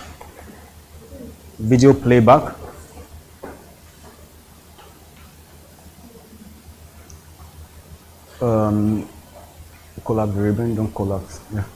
I selected this and then caption. So it's asking me to, let's remove the captions first of all. It's asking me to insert captions. So maybe I have, click on the video. Can you see playback? And you don't have it. So mark it as part of the things I'll show you how to bring out. What year are you using? 2016, yeah. So I'll show you how to bring them out. If there are some things that you want to use that are not currently showing, right? So insert caption. Captions again are subtitles, basically. So you have a movie or something, the way you do in VLC, when you grab subtitles and put it on so that everything plays together. So when you come here, I have Beirut, which is a VTT file, yeah, which is what it's asking for web VTT or something like that. So I click insert, and then the caption is there already. So I can say Beirut as a caption. Do you understand? So if they were going to match, of course, it's going to show. Let me see the file itself. Let's see what's inside it. The Beirut guy. Open file location. Sorry.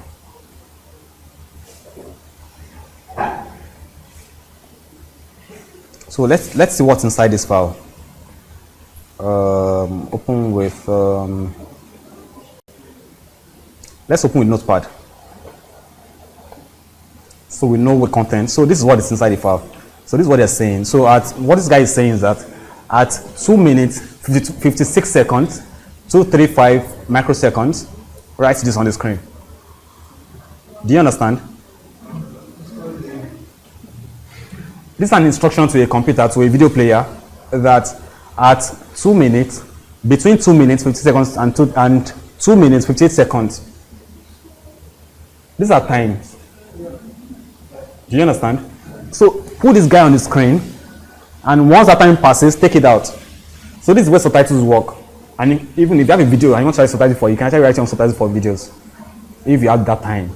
Maybe you have a video, you make a video for your your tutorials, for instance, you want to create subtitles. This is the way it works. So you put the timestamps, you look at the video, at what time are you saying what? Maybe from between the time and the other time I'm saying something, and I want that thing to show just below. You can write this kind of files. There's some tools online that you can use to just create it yourself automatically. You cannot see.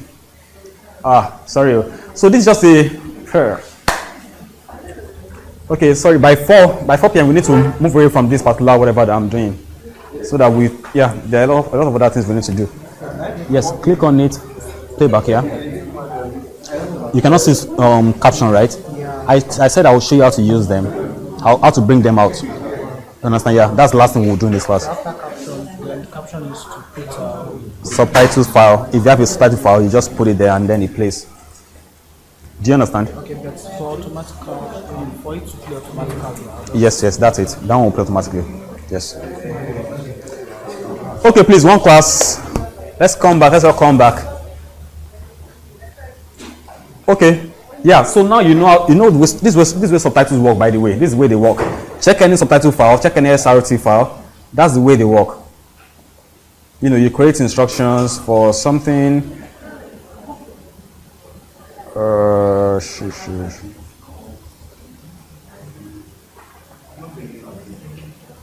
This is under file. So subtitle file are just text files, basically. They have text in them that shows instruction on time and when to display them. You see, they are no different from these guys. So they are basically the same kind of files. And again, this is not very important for this class actually. This is very strenuous, and I'm not sure it's adding benefit to you, it's adding any value to you. Just so we are clear. So you see this file, look at this file now, it's writing the format, saying web, CTV, something. That is what PowerPoint wanted us to provide for it. So let's go back. Now we have captions.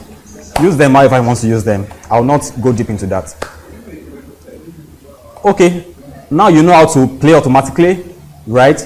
You can say I want you to keep playing. Don't stop playing. So when you finish playing, play again. You understand? You can rewind after playing, rewind after playing. You can do everything that you want to. You can also fade in, fade out, Do you get? Yeah. So that's about it.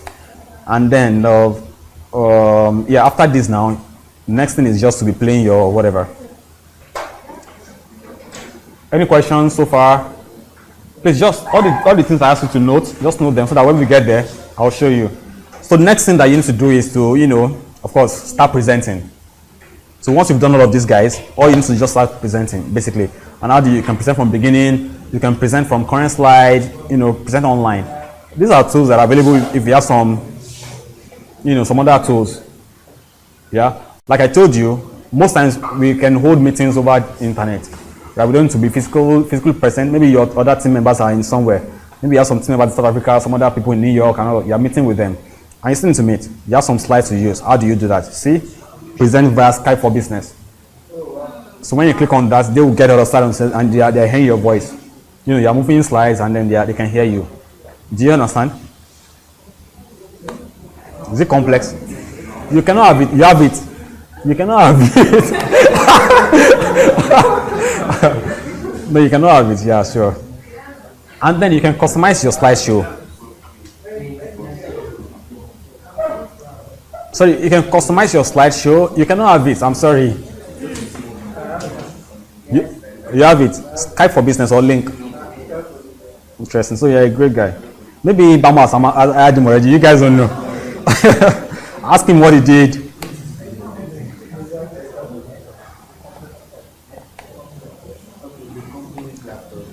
Okay. Cool. That's probably why. You understand? Yeah, so, there are times that you just want to show some slides. There's some slides you want to present, some other slides you don't want to present. Now, we've moved away from how to create your slides now to how to transition, to how to animate, now to how to present your slides, right? So you can say, I want to present this slide and this one. I don't want people to see this other slide, right? So you just click on Add, right? And then you say, okay. I've created a custom slideshow, right? You can, what? You can give it a name and say, question? I can't hear.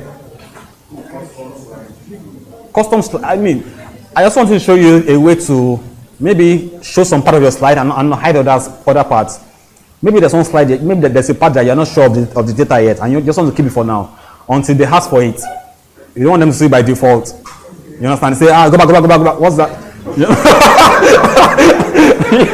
You understand that kind of? So you just want to hide it and not let you show at all, and you could get very because people are talking to are so very intelligent people, right? They're not. You had them here, and then you create your custom slideshow, and then you can present it accordingly. You must name your custom slide, of course. This is slideshow, slide without trouble. Slide without trouble. You can call it whatever you want to call it, and you can show it. Yeah. So when I show it now, so what I did is to create I duplicated the slides. So I added them twice. So most likely you have like 6 slides instead of 3 or 4 that we have in our normal slide. So you'll be seeing them coming out, multiple times.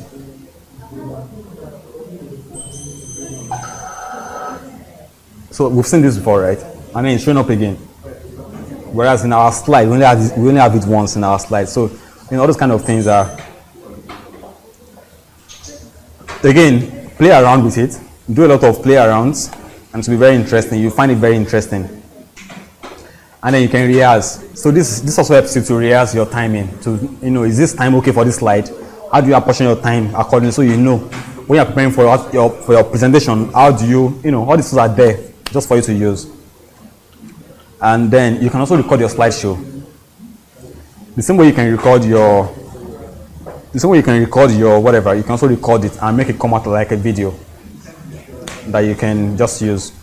So what this one will do is that, let's say you are presenting, for instance, now. Unlike that other one that will be tracking what you're using, almost the same thing actually. Somewhat the same thing. Yeah, except that this one is just together with the slideshow. So here now I can use some other feature. I can use like a pen or something. I can say laser pointer. You understand? Like I'm pointing laser, but without a laser, I can be like point some other things just to highlight some points. Just to say, it's like I'm using a pointer, but without pointer, right? You can highlight and say I can use some other tools, like let's say I want a marker or something, for instance, now that sort, or highlighter. I can highlight and say, just to point out some point in your slide. A lot of tools for you to use, by the way. So you can keep it, or you can discard. Of course, you discard. You don't want it to spoil your slides. Yes, question, please. I want to move forward now. Questions? We have 12 minutes more on this particular guy. Yes. Yes. If you want to create a slide and want an audio and background, is it the same way you send audio? Can you control how you take the screen and the slide? Yes. You saw when we saw video the other time. Yes, you can actually do that. You can do that in your insert video. Yeah, you can add audio on your PC. Add audio on your PC and put in your slides, and it's going to play for you. I don't have any music here. I'm not sure I have any music. This is not music. These are videos. I have no music here. So, yes. So the other thing you need to also do, because in corporate environments, of course, you make some slides and give to maybe your supervisor or your manager to help you edit it and look at it first of all before you go and present. Of course, you're not going to do a slide and start presenting. You get your manager's alignment. She's fine with it, or he or she's fine with it, and all of that. Then you guys work and say this is the best version of it, and then you go and present. Before that happens, there will be some kind of back and forth. So you create some slides. She will put comments and all of that. You see comment pane. You can add comment and say, why not do this and this and this and this and that, right? The same way, even in I can say, I want to show you some things now. She can say new comment. Use a better font or something. You can, on this slide, You can say, just do anything really. A lot of things that can be done. So when she will not send back to me as an email. I'll get it back and then I'll see the comment. We don't have to make physically. I'll just see the comment and change it and send back and say done. So like answer my reply. What? Reply to And this is me replying and say done. So she typed it. He or she typed this one. I'll say done. It's like we're chatting on this slide. Do you get? Yeah. So I'll say done, and that's it. Is it showing is it showing your own picture too? It's a picture showing your slide. So you cannot be showing. If it's showing, I'll just go. Okay, so okay. Yes.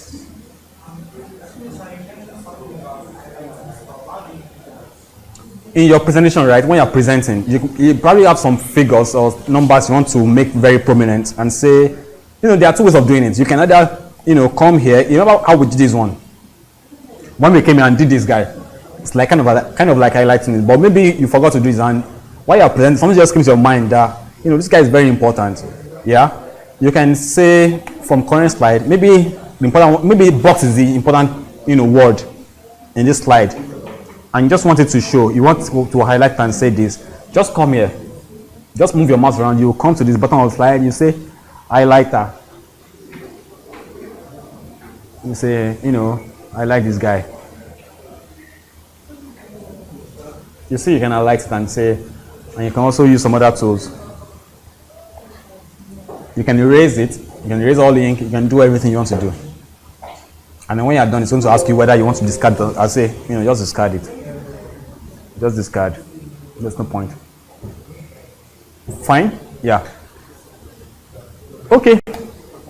The other part of it, I was showing you how to do reviews of your slides, which is, you're checking for language correctness, you're checking for your spellings and all of that. You can, you can just check your spelling, just click on ABC, check your spelling for you. You say, Owoniko. He's trying to tell you, I don't know what Owoniko is, but man, I don't know, maybe it's another language, and you can change your language and say, no, this is not English, this is, German, right? So it's going to take it and say, when it comes to language, tell it that, start proving language. Language is not English. What you're saying is not English. It's maybe Yoruba. You see Yoruba. Right? We're global. Yeah, we're global. So you're saying, okay, Yoruba. I'll let it pass. Do you understand? Yeah. So what I'm saying is that this text I'm putting in this slide, it's not English. So don't bother yourself. Right? It's not going to match what you know. Right? Do you get? Because you don't want to do a slide that has wrong spellings. It doesn't speak well of you. Right? Or your grammar is wrong. You're saying this is Nigeria. And this, sorry, who's inserting videos again?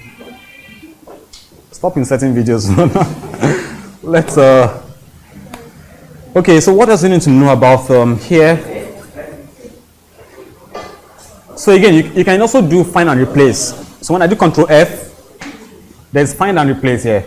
It's something we did in Word, where you type some stuff and then you replace it. Maybe we're tired of Owoniko and Owoniko and want to replace it with something else. Want to replace it with Andrew. Right? Sorry, one class, please. Owoniko with Andrew. So, I mean, what do you do? How do you do that? Replace all. Replace all. So it's saying, guy, I've checked the document. I only saw one Owoniko and I've changed it to Andrew. So let's see if he did the job for us. Right? He did the job, yeah. This guy he's a great guy. Right? Did the job. And we are here. Again, you can also compare documents. Maybe your boss, for instance, now did not change the document, yeah? She made some changes to the document. You also made some changes to the document. But then, you cannot find the change. You don't know what she changed. But you want to know exactly what is different from the one you sent to her. You understand? You sent a version to him or her. He or she made some changes and sent back to you without any comment at all. Now, you have 120 pages of slides that you need to now start looking through and say, what has changed? And you don't want to stand up. You don't want to go and meet that. What did they change in this slide? Right? It was 120, now it's 110. how many times slide did, which ones did you delete, so I can know, and just need to say compare. So what this guy do for you is to say, yeah, give me the first version. It's so bold and it's asking you for give me the first version, and then I'll compare and say this is what is changing. Do you understand? I only have one version of this. What is the comparison? Let's do something random. Let me see if I have a slide that is even.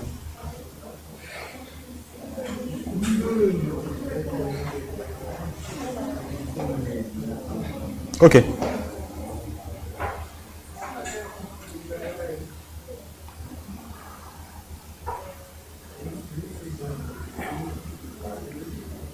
So it's saying you cannot even compare at all. There's no comparison at all because the size don't even match at all. So it's not going to be able to compare.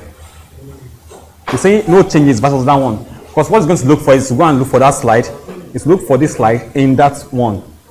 And we'll say what has changed. Right? But then there's no change at all because they don't even match at all. So what you can do is to save. So you can, when you're tired of doing this, you can end review. When you're tired of it, you can say end review.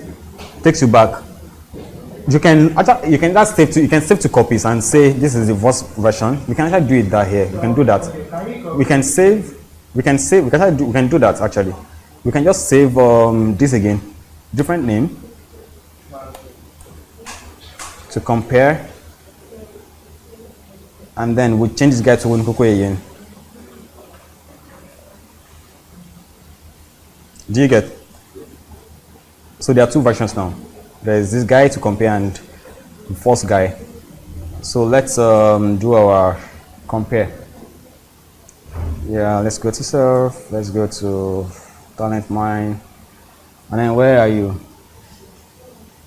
Oh, we didn't save this slide before actually. So we now need to save to compare. The slide was not saved before. So we don't actually. Okay, we need to save it. Save as to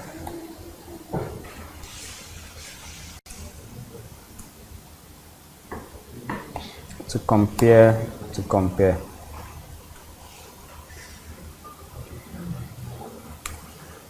Okay, so this guy back to Andrew.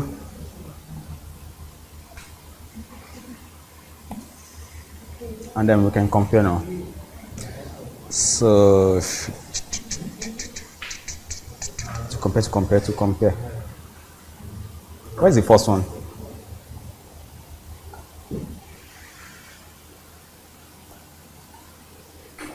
Okay, so it was here.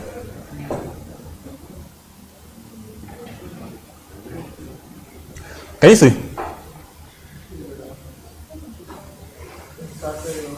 So it's saying, it's telling you this is a change. This guy did this. This guy inserted Owolu Nkoko, deleted Andrew.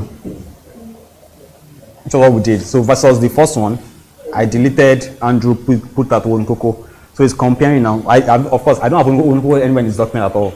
And it's telling me Owolu Nkoko has changed. So I didn't know that it's comparing the two documents together. And it's telling me that's the change, that's the difference, that's the only difference at all. So you say you are fine with it, end review. See, I don't care about the name. I don't care about the name that you just say end review. Yes. So you reverted back to the initial one. Okay. Yeah, so yes. Can we? Yes, you can do it. In fact, you're using more in Word than in PowerPoint. Yes. You're using more in Word than in PowerPoint, actually. More in Word than Excel. Yes. You compare. And the last part of it, which is, the view. So what do you do here? Of course, different views. You can view as normal, outline view, which is you want to see the outline. Like different slides now, you want to see them big and whatever, you can make them larger, I think. And perhaps, there are times that we have notes here, where you have a lot of notes. So it's going to be here. That is going to show up here. and then slide sorter view, which is in all the slides now. You want to move around and say move this guy around. So when you say slide sorter, you want to sort the slides. Do you understand? I want to move around, so you can move and say this guy come here, this guy is the first, this guy is the last. Ah man, I have to start with this one. You know, you can move around. And the good thing is this, your whatever will be changing, your page number will be changing as you are moving around. Do you understand? Your page number is not going to say, yeah, I have to start doing the number once again. No, it's going to update accordingly. Do you understand? Yeah. Sorry, last week I was going to show you how to use table of contents in Word. Nobody minded me. So just mark it. I asked you to remind me, but you didn't remind. You're so tired to go home. So notes page. If perhaps you have notes in your PowerPoint, you can actually bring it out. So what are notes? You know, when you're presenting, there's some notes. You cannot put all the text in the word in the slide. So maybe you have some other things that you just want to remind yourself when you're doing a slide to just mention, or some key numbers. Maybe some key numbers. When you say your give me some numbers in investment banking. What are the numbers? Your earning per share is something. Your whatever. Give me those numbers. Shares outstanding is all these guys. You want to just you don't want them to show the slide, but you want to be talking about them as if you are like you know everything in your head. But of course, you are checking them in the PowerPoint as you are going, right? So how do you do that? In your let's go back to the normal view. In your normal view, there is one little thing down. It's 18 by default, but you can bring it up and add notes here. You understand? You add notes. Please remind me. Please remind me. Please remind me. Please remind me. Please remind. You can put all of that here, right? Nobody will say. The audience will not say that. You'll be the one that will be saying it when you're doing your presentation. Nobody will say because you are facing. I can see what you are saying is not what I'm saying. By the way, yeah, it's what I'm showing you. It's what I want you to say, right? I can actually hide it, and I'll be saying it, and you are not saying it. Do you understand? I'll be saying it. I'll be saying something different from what you're saying. In fact, I can do it in a lot of ways, actually. Okay, so I'll show you. So we'll go back to our slideshow. So if I save from current slide,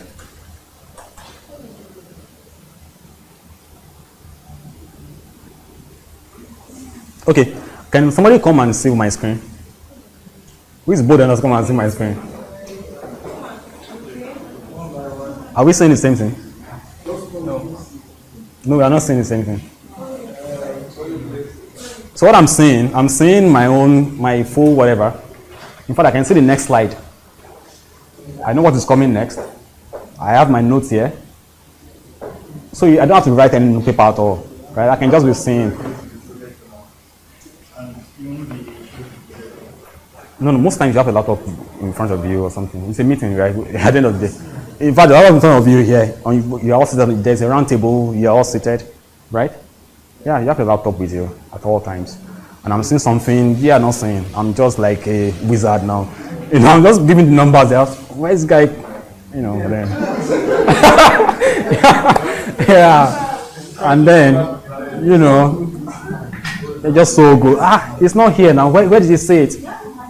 And you'll be surprised. Somebody will now go online and check on Google and say, what you are doing, you want to confirm your numbers, right? You want to check and Google, share price of Google. It's correct. So that's it. That's how to do it. What? I can't hear you. I cannot hear you. Okay, so how to do the notes, right? So here is a note, right? Under the slide, each slide has a place for notes that you can put. I had to come back because we got to the view of the notes view or something like that. That's why I came back to notes. How to add notes. Yes. Question? To bring it out. So I'll go to the new slide. That does not. Okay, so it's showing across now. So just take your mouse now. Go to the end of that. You see that line?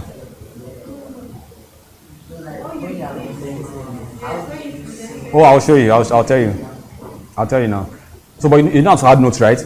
Okay, so let me not waste time with this then. So we have notes here. Let's say, let me add a new note. Okay, so I've added my notes. These are all the facts that I want to present. So you see, when you go to slideshow, can you see use presenter view? Check it. Have you checked it? Is it checked? Check it. Yeah, check it, then say from current slide. Let me see, what do you have? Let me see.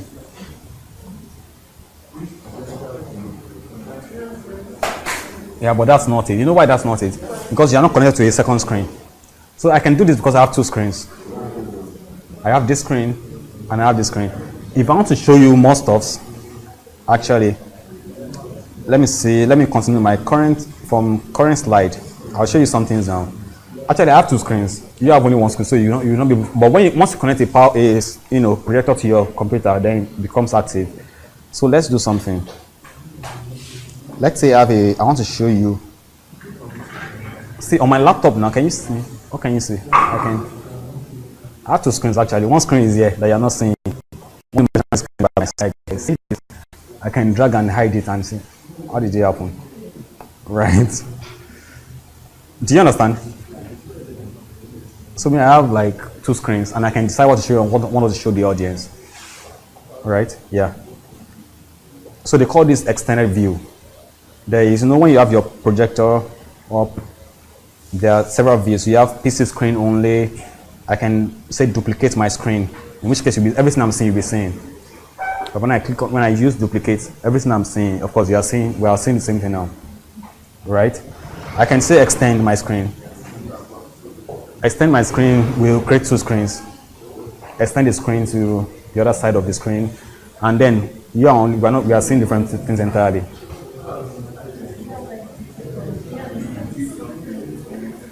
You understand? Yeah. So let's go back now. Sorry. We need to close on this right now. The last thing I will show you. I'll go back to my slides. Sorry, one class. I'll go to my slides now and show you how it was done. How it was done. How it was created. Yeah. You guys want to know how the site was created. Okay. So we talked about how to start a document, how to create a slide, how to save a slide, how to import. The status bar, of course, status bar is there. All the things are here, right? Closing a slide, of course, you can close a slide, just close it. And then the ribbon, I'll show you how to use the tabs. The tabs are all of these. These are the groups of stuff under the tab, right? And the commands are Control A, Control S, Control V, Control C, Control X, Control everything. If you want to know what control,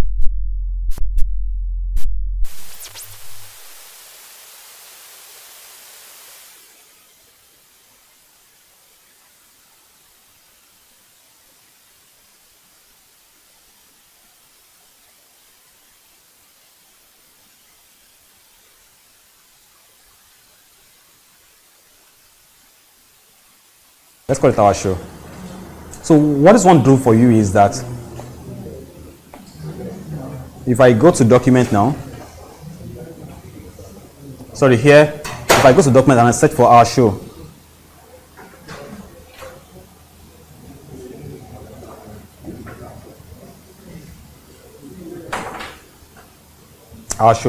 right? This is it.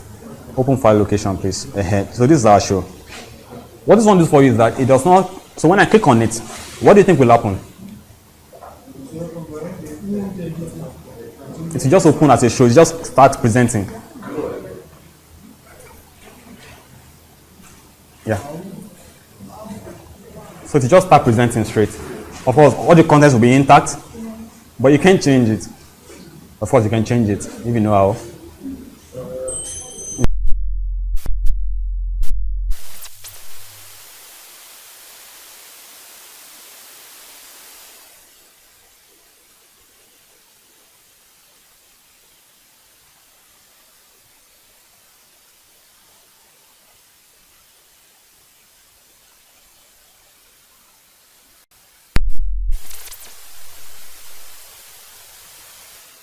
Like this guy, call them quick access toolbars.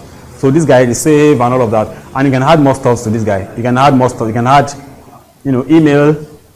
You can add a lot of things here. You can add everything you want to add. Just be sure that there are things you need at every point in time. Like you just want to quickly click on them and that's it. Yes.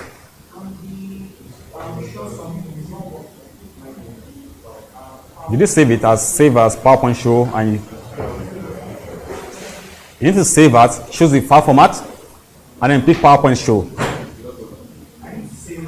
Yes, save as, not save. PowerPoint show, and you put the file name, and you go and click on that file. Okay, so I've shown you how to, ribbon commands. Of course, ribbon commands now, the halt and all of that. Those are the halt. All the ribbon commands are very active. You can play around and do interesting stuff with them. Okay, now you know how to animate and format your slides, right? You know how to change your font, the color, and the weight. So weight is like size. Yeah, working with list. Yeah, I didn't show you how to do list, yeah? Interesting. So we didn't do list, but we did list in Word, right? Where you have 1, 2, 3. So the same way here, insert, paragraph here. So let's go back to our dirty slide. Storyboard is storyboard. Think of storyboard as this guy. Do you understand? When you create a storyboard for something, it's like creating a storyboard for, I don't know how to explain it to you now. Storyboard is like you want to create a movie, for instance, or you want to create a script. It's like a script kind of. So something will have some arrows showing this is this, like somebody creating this, but in PowerPoint. You understand? You have some charts showing this is this, man is doing this. At some point, this guy will come in and do this guy. Do you understand at all what I'm saying? Storyboard, how do I explain to you now? Storyboard is like, yes, somebody like scribbling, but it's, of course, not scribbling like that. So it will have like some flows and say, this guy, this time, this guy will come in at this time, this is coming at this time. That's it. But if there's anything you don't know, you can actually Google more. Just Google about it. You will see a lot of tools on the internet as to how to use that particular feature. Yeah. So, sorry, do you know how to insert hyperlink? Hyperlink? No, it's not on that. So let me give you a hyperlink here. Let me show you how to do hyperlink. Yeah. So let's say we want to add a website. We want our footer. We want our footer to be a URL, right? Oh, sorry. So let's do our design better. Let's find it better. I'm so unhappy with these designs. Yeah, I don't like them. Okay, so this guy is better. So let's say we want to, it's quite good, right? It's neat. Let's say we want to add our website to this guy under here, right? And we want it to be a link that is clickable. People can click on it and go to a website. So what do you need to do? You need to say insert header and footer, right? Footer, and then text. Okay, we have a footer already anyway, so it's good. Okay, so what I need to do is come here, click on this is an hyperlink, right? Then select it, whatever text you want to be there, and click add hyperlink will be here, hyperlink. See hyperlink? So hyperlink can link to a lot of things. It can link to a document on a laptop. It can link to a document on the internet. Right? Hyperlinks, like hyperlinks every time. Document can that be on the internet or on your laptop. Right? Don't forget www.google.com is a document, but it's on the internet. Right? Do you understand? Yeah. And you also have a document on your laptop. Let's say our video here. Let me pick a, let's do this. Or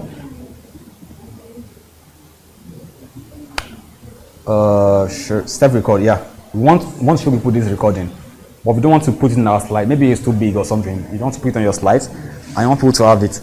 So now we've done this. Now we've set hyperlink, and then we're inserting an hyperlink to a video, right? So what do? You click OK. So once you've done that, what do you see here? Exactly, and change the color, just so you know it's an hyperlink. So when I'm presenting, what happens? From current slide,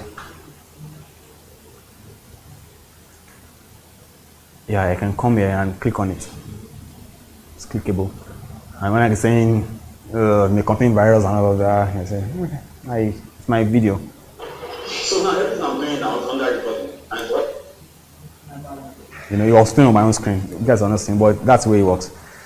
Do I need to show you guys the video? No. Can I hyperlink?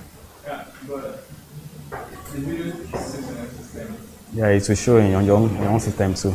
You send the Yes, exactly. So if I send it to you, you will not get, you will click on it. But when you say file not found, right? So that's why there's the internet, right? That's why we have an internet. So instead of this video now, I'll probably give you a video on YouTube.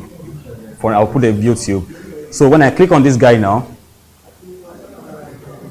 when I click on this guy, I say the same thing, hyperlink, edit link now, right? Because we have a link already. I'll say edit link, right? I will say, you know, if you can put an email address, right? You can say create a new document because of this link. I don't want that. You can place in this document, maybe a particular, maybe you want to do like, click on this guy, it goes to page 10. You understand? You know it's done, right? When you click on that slide, it goes to page something, it goes to another section or something like. So you can pick all of that here. I will say when you click on hyperlink, go to slide 2. Showing me the slide in a way. You know this is done now. Let's see it. You know, it's where they create. This is how they create bookmarks in PDF documents. So when I click on this guy now, it's supposed to take me to. Sorry. When I click on this guy, where was it?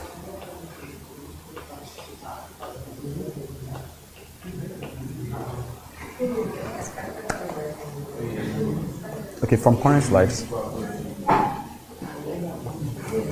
Okay, so when I click on this guy now, it's supposed to take me to where? To page 2, right? It's supposed to take me back. See, we're there now. And you can also put a link to an internet, to the, you know, a resource on the internet. Any question? Yeah, so let's close this guy. And let me show you how to put like a web page itself. So here, and the good thing is you can change the color. If you think this color is too dim or something, you can actually change the color and say I want it to be red. So where you do this is in your styles. So where you go to your styles, you can change it in your styles, in your design. In your styles. Where is our style? Where is our style? Style.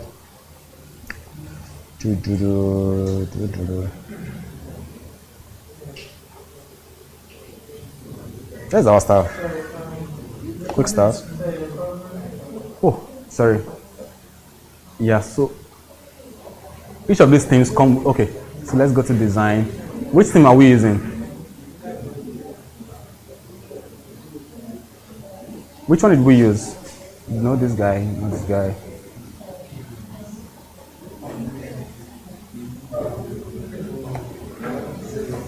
Fonts, effects. So most of them will typically have, for hyperlinks, we'll have some color. Yeah. You see different styles have different whatever, right? But even if you're not comfortable with any color, you can also customize the color and say customize colors. So when you come here, right, it will give you a lot of elements on the page. So when you say hyperlink, I want my hyperlink to be what color exactly? I want it to be purple. I want it to be purple. This is a followed hyperlink, so there are two types of hyperlinks there.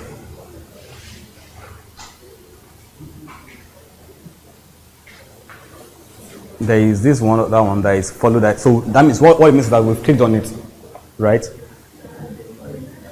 Let's say we also want it to be purple. Yes.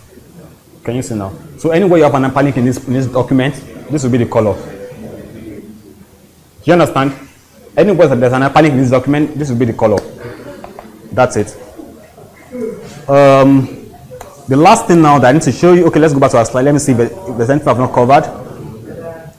Of course, you know how to insert images. You know how to use styles and themes. How to, you know, rulers and margins. How do you use rulers and margins? Exactly. Just here. I can give you more space. You know, drag it. Just give you more space to allow you work.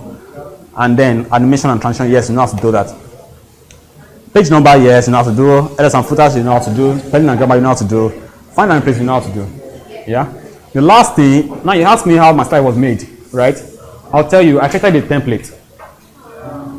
This is a template. I created a template. How did I create a template? You can see my template. You can build on it. You can build on an existing template and come to any of these guys and then go and build on it. Right? I'll show you. So you say view, slide master,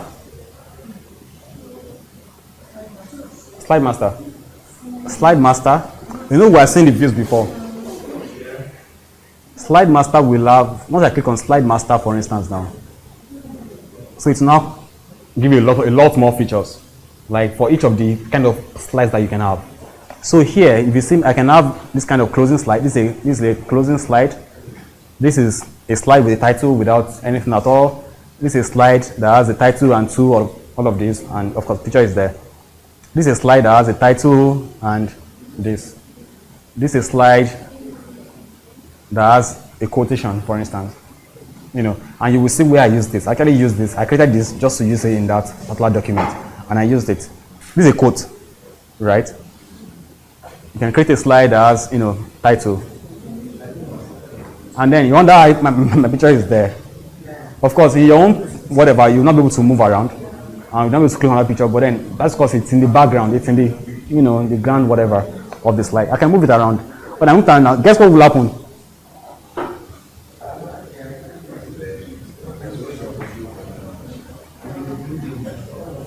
Can you see? You cannot move it. Except you go to the slide, this kind of like this view exact. But I can lock it too. Yeah. So I can lock it so that you cannot edit anything and do anything about it at all. I actually didn't expect that. I didn't know it was going to be shared with everybody in the class actually. So it was supposed to just be presented. Yeah. So you see this now. So anywhere I use this particular slide, this is where it's going to come. Yeah. So you can go back to review and, you know, slide master. You can do Ctrl Z. How did I do this guy? Yeah, you want to know. It's a lot of work actually. So I show you. It's just a rectangle, yeah. What you have is a rectangle. So how do you do that? See, drawing tools came out. Edit shape. Edit point. You understand? So you can actually do it. These are points. Really, just to create a curve. What? It's a rectangle, yeah, it's a rectangle basically. Rectangle that I've curved out. So I can show you how to do that now. Let me show you how to quickly do that. Let's say I want to insert a what? A rectangle. I insert a rectangle here. This is dirty. Yeah, and then want to do some stuff with it. I can edit shapes, edit points. So I can do this. I can do this. And you can add points. You want to add points, I think you click on it, yeah. So when you click on it, click multiple times, add points. Add points, and you can then create a curve. So when you have multiple points, a lot of points, and you can create a curve that is slick.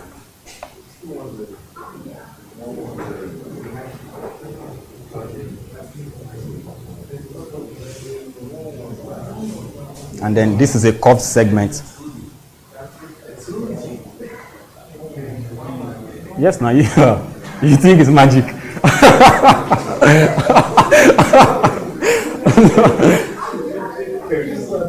What? That's what I'm, so you right click on it. Right click and add points. Of course, you can make it curved in a way, but you still need to do it one. You still need to. It's not magic. You understand? And when I move this guy around, I can move it and say, this is curved. What? No, you just want to do one. I'm sorry, that's the way it's done. So I've created, I don't know, funny shape. Yeah, you can use that too, but then I wanted something specific. Color was not going to allow me to do that. Call out. So you have this, whatever, in the shapes. In under the shapes here, you will have some call out here. These guys. Yeah, but this is not what I want, by the way. I hope you know. I wanted something specific to my slide. This is what I want. Again, there are a lot of ways of doing stuff. You could, just need to be creative again. There's no one way to do this stuff here at all. There are a lot of ways that you just achieve your aim. That's important stuff. So, lock my PowerPoint. I can protect. So there is a way to protect my sheet. Let me check here. I don't know. I think I've not brought it out. I'll show you when we're bringing it out. When we're bringing some other elements out. So I know I mentioned that I want to show you how to bring stuff out, right? In Excel, by default, it comes out by default. Like you will see, protect sheet here, protect whatever, protect your document. Let me see. I think it should be also here. Yes, you see here. Let's protect presentation here, and then you can password it or something, restrict access. I can say I want only people with some level of access or whatever to be able to change stuff here. Maybe some managers, I can specify and say band 4 managers or something like that, or from very senior level managers only can change it. Junior level people cannot change it. I can add signatures to it. This you need to buy online. You buy some signatures and then anybody does not have, that's what they use to protect some PDF documents and say you cannot copy. You cannot even copy stuff from that document. Yeah, so to know your way around. I can put a password and say, this is my document. Doc. Now, if I give it to you, you cannot, except you have the password. You cannot change it. So, now that I already have the payment for you to the password, you can affect me now. No, it's not. It cannot affect it. Because what you have is a copy of my document. Yeah.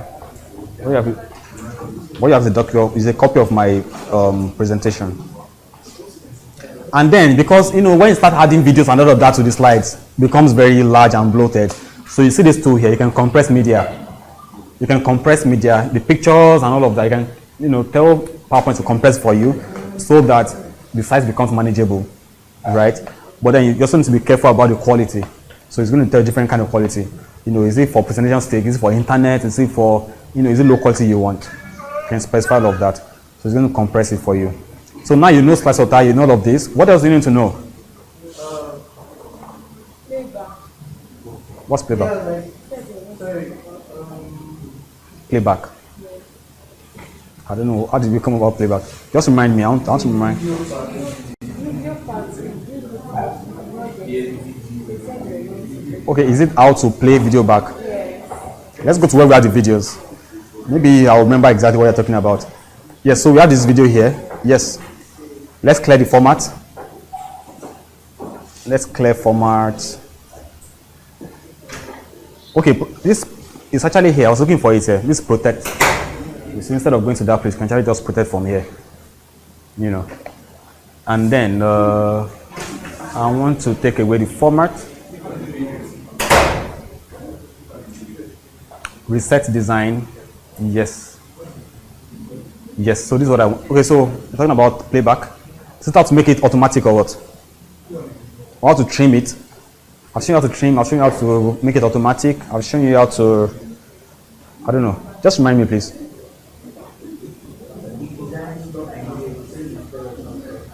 How to add this, yeah. That's one. What? Sorry. Here. No, this is, I think it's even special to my own situation. You will not find it, it's special to me. It's a plugin. It's a plugin so that you classify documents. Is it public use, is it business use, is it highly restricted? So if I click on this now, you see that it's going to say, so whoever is reading it, you will know that it's not to share this kind of document. It's not to be shared or something, yeah. No, it's a plugin. It's a corporate stuff. Yes.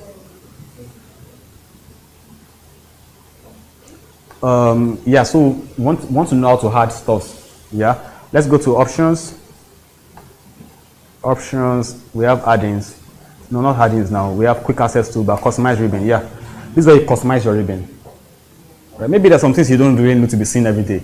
but they're just there staring at you. Maybe you don't even do view or review your slides, and you don't want to be clogging your what you're saying. You can customize and say, you know, how this guy, take this guy out, and you can search and say which ones are the popular commands. Popular commands, they are here. So these are the tabs, right? You can specify and say, I want this guy to go under this tab and go and stay there. So tell me something you want us to add. Anything? What? How to caption, right? Let's say under where we're going to find caption, under video, right? Video, let's search. All commands, and again, there's a lot of commands, by the way. We need to search for it. So once you find it,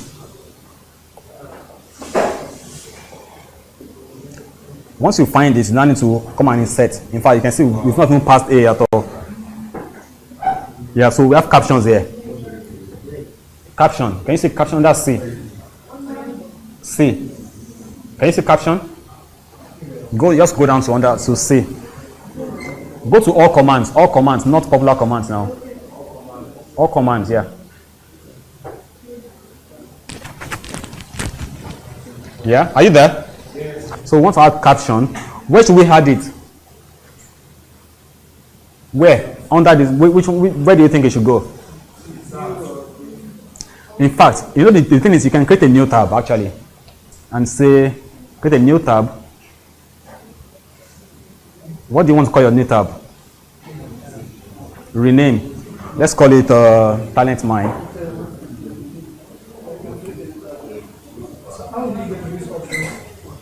I'll show you again. Yeah. Okay, sorry. Are you seeing? So you can rename your... I'll show you again. Yeah, just, attention first. Yeah. So now we want to create a new tab. These are tabs, right? We want something new to come here, right? So just need to create a new tab, and then now we have a new tab. You want to add caption to this tab, right?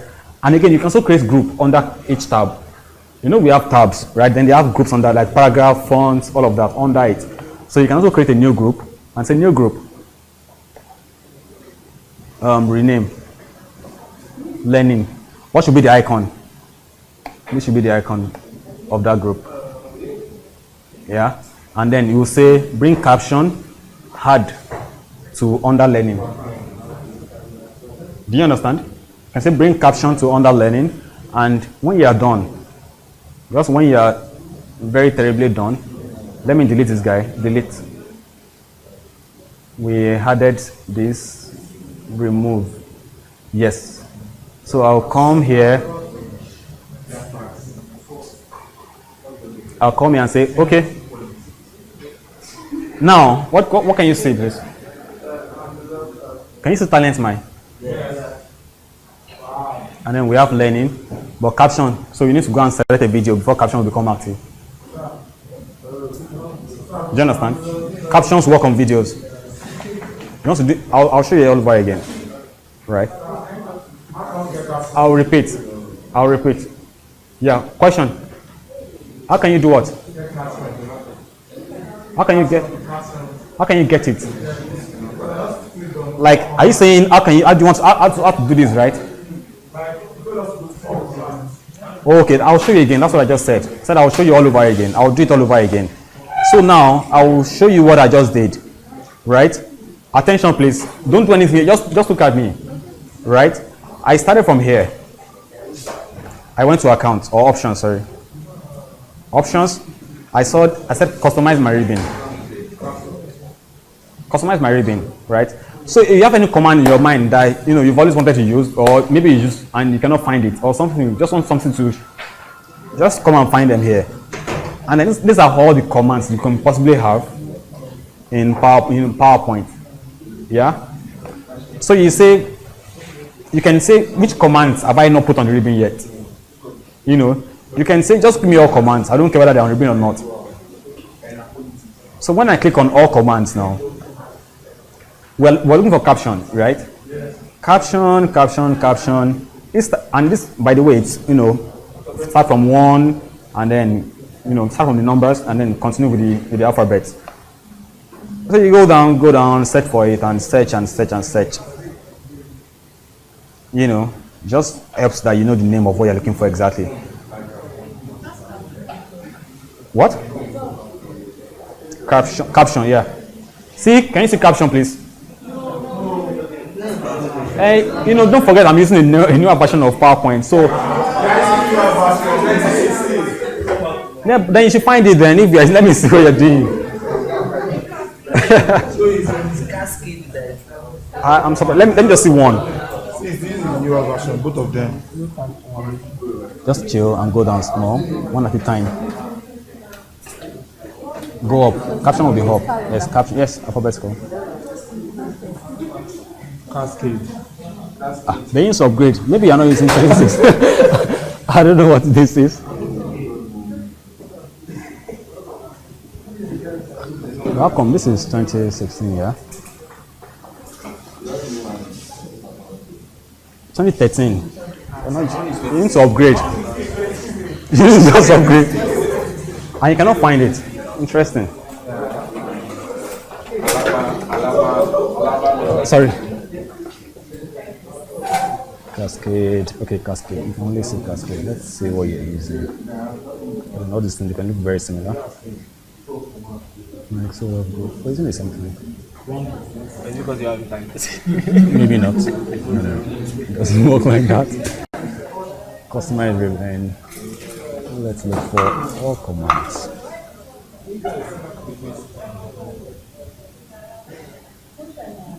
So how come I have it?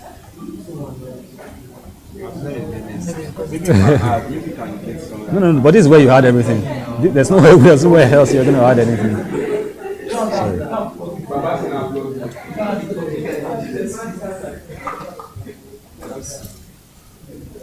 Caption.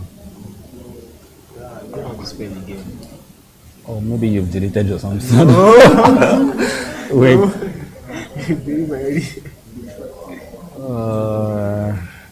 So how come you don't have it? That's interesting. Yeah, you don't have it too. I have it. No, he doesn't have it. Sorry, has anybody seen caption at all? Did you see caption? So maybe it's all these also have versions or updates or something. Maybe it's updated. You understand? It could be because of updates actually. But maybe it's file a complaint for bug and say, I cannot find caption in my. No, it's same thing. It's same thing. No, it's same thing. It's the same thing. I'll check now when I get back to my laptop. Microsoft Operational Plus 26. Let me check. So let's check what I'm using. Sorry, somebody found caption. Have you seen caption? What? Yeah, so anything, yeah. So again, if you cannot find caption, please use something else. Really. You just want to learn how to insert commands. So if you cannot find caption, use something else. So let's say you want to insert, let's find a command that is bullets. Where is bullets? I can't find it again. Does it go down when I go like this, or does it come up? Which way? I want to go down. Okay, yeah. So this bullet. So let's say you want to add bullet to under. So let's create a new tab. You have to create a new tab. You can add these normal ones too, but you don't want to just mess up your. So right click. How do you right click? So you need to rename and call it my tab. My tab. Yeah. Okay. And then you create a group. You don't create a group, but you can create a group. So groups are like bundle of commands. So new group. Rename. Let's say my group. I can give it any, maybe like this big. And give it a type. And click this one.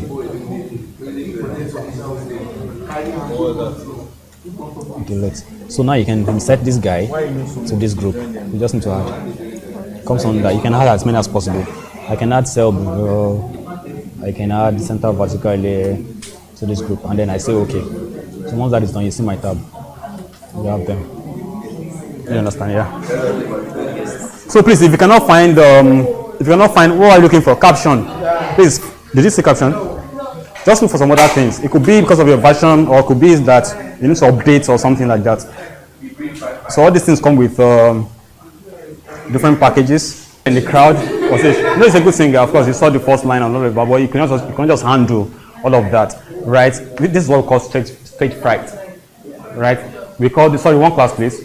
We call this stage fright. Imagine, in fact, the audience was even nice to him, right? It doesn't like be very harsh. You know, you're talking to some people at work. You know, they could be very, very hard. You know, but these are audience that are even trying to cheer him up. The Bible friend is trying to cheer him up just so that, you know, he gets confidence in there, but he never passed it. I tell you why. You know, because stage fright. You know, some people just want to die before they get on that stage. You know, you are going to talk to someone, and in your mind, they are going to just kill you that day. You are dead, right? You don't know what to do. You know, and it's something very terrible that we all need to, you know, get over, right? Some of us are better than others in handling this. Anxiety is very terrible, right? I tell you. And then we need to, you know, some people, their hands will be shaking, right? Some people, their cheeks will come pink suddenly, and you forget what you want to say. Like, because of that guy, you forgot the next line. Yes, probably he knows that song like back to back, but he forgot. He could not. Some people start vomiting, like he wants and then I don't know. You cannot just stand again for no particular reason.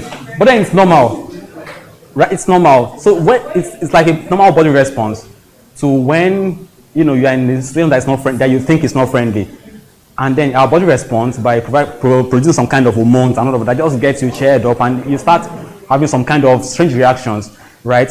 And the good thing is, they say it's always good. You can always channel that anxiety or whatever. You can channel it to make your presentation better, way better than even the way you planned it to be, right? You just need to know how to accept it and not fight whatever response your body is having, and then channel it towards, you know, delivering your talk, right? That's it. I tell you one, and it could get very bad, right? Give me this one example. You know, it was bad. No?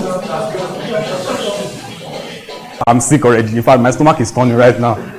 And then, of course, all of this, you'll start getting anxious about it. And then, if you have no backup plan, that guy, if he had a backup plan, I'll just switch to and talk about something else, right? It may not be relevant, but I'll save my face for that day, right? If you had a backup plans are always very good.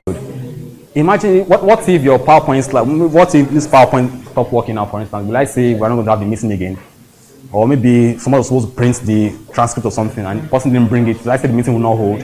So you need to prepare for all situations so that they know you are ready. This boils down to preparedness. Yeah. And then even if you are not, you know, they ask you to talk about something and you don't want to talk about it, right? You probably not give a lot of energy to it, right? You just, you know, freeze it anyhow, and then you don't even prepare for it.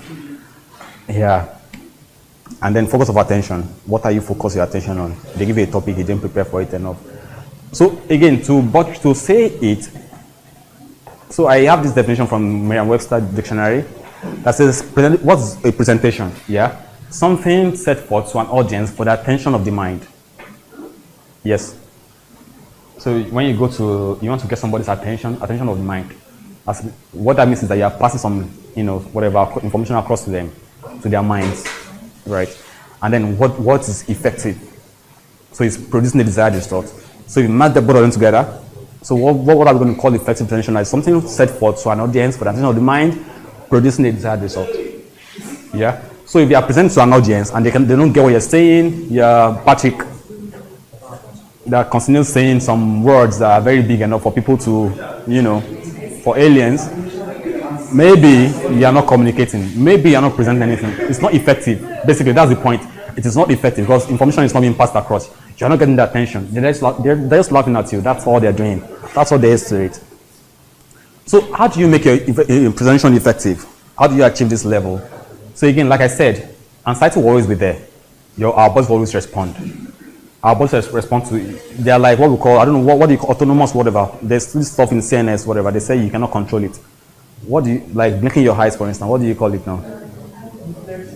Reflex, is it reflex? It's reflex, right? Yeah, you don't have control over your anxiety. You can train and do all of that. There are a lot of training you can do to manage your anxiety, but then it's still there. It may be controlled in a way. You're learning to control it. Yeah, that's what you're doing. But you can, anxiety will always be there. But don't try to fight. The guy was trying so hard to fight the anxiety. The guy that was about to sing, he was closing his eyes. They are not there, pretending they are not, but they are there. You open your eyes and you see them again. You blank out again. You close your eyes in your mind. You're singing in a dark room, but you're not in the dark room. You're in front of the stage. That's probably 5,000 people, 10,000 people. Yeah, but they are still there. Don't fight the anxiety. In fact, some people cannot speak in front of this small class. I tell you, it's that bad. If we do a sample here, we just don't have time for it. We'll take it. It's that bad. It feels some people it feels very easy, but then it's that bad. I need to acknowledge it. I think the first step to overcoming it is to understand that this is anxiety, and then it's perfectly normal. We all get anxious about things that we're not sure about, right? What you need to do, try to know what you want to do.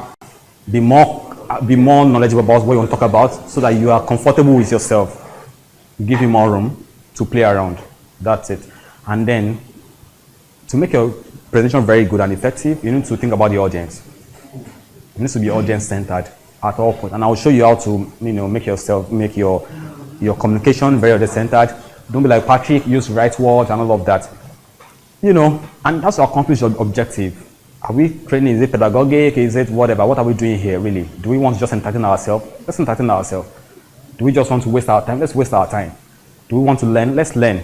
It has to, however you want to do it, it must accomplish the objective, right, of what you want to do. And it must be fun for the audience. Not just, maybe half of the class is sleeping. I'll probably just pack my bag and go. Because I'm not. And then for you too, that you're presenting, it has to be fun for you. Yeah? It has to be fun for you. If you have a topic that does not interest you, maybe you don't be talking about that topic at all. Maybe you just need to leave or not be part of that gathering. Maybe somebody invites you to speak at an event. You don't need to go there, but you don't accept that invite. If it's not a topic that a course that you want to pursue or something that you have interest in, just leave it. And then the last thing, which is time. It has to be conducted within time frame. There's a time for everything. There's 30 minutes. There's TED Talk, most 15 minutes, and you have to pass that message across in 15 minutes. You know how hard it can be to pass a whole idea across in 15 minutes. It could be very, very, very hard work. So, of course, we present to inform people, to persuade them, to educate. So, when you say inform, is this kind of stuff we're doing. Okay, so this is more like education. There's inform, which is, I've done this research and all of that, and these are my results. You're just informing them. Yeah, informing. Basically, that's it. I have this result. There was this problem. This is what we did, and this is the result. This is what we're doing next. Inform, no action. There's another way you need to persuade, which is a pitch book, for instance, which is what we use a pitch session for. You need to persuade people to do something. You want to get their mind. You want to get their what do we call it now? You want to get their buy-in on a particular subject, right? You have an idea in your mind that you think is the best in the world, right? But of course, you need to pass the idea across people. You need to convince them to do that, to be on your side. How do you do that effectively? If it's not effective, you probably not achieve that. You have a session, right? You hit and all of that in the meeting. The last one is, we also do it to educate. Educate is this kind of session now, for instance. I'm taking you through a couple of things to do and all of that. So, educate. So, I'll take you through all of this. Plan your presentation. I think the first thing you need to do is to ask yourself why you are doing what you're doing, right?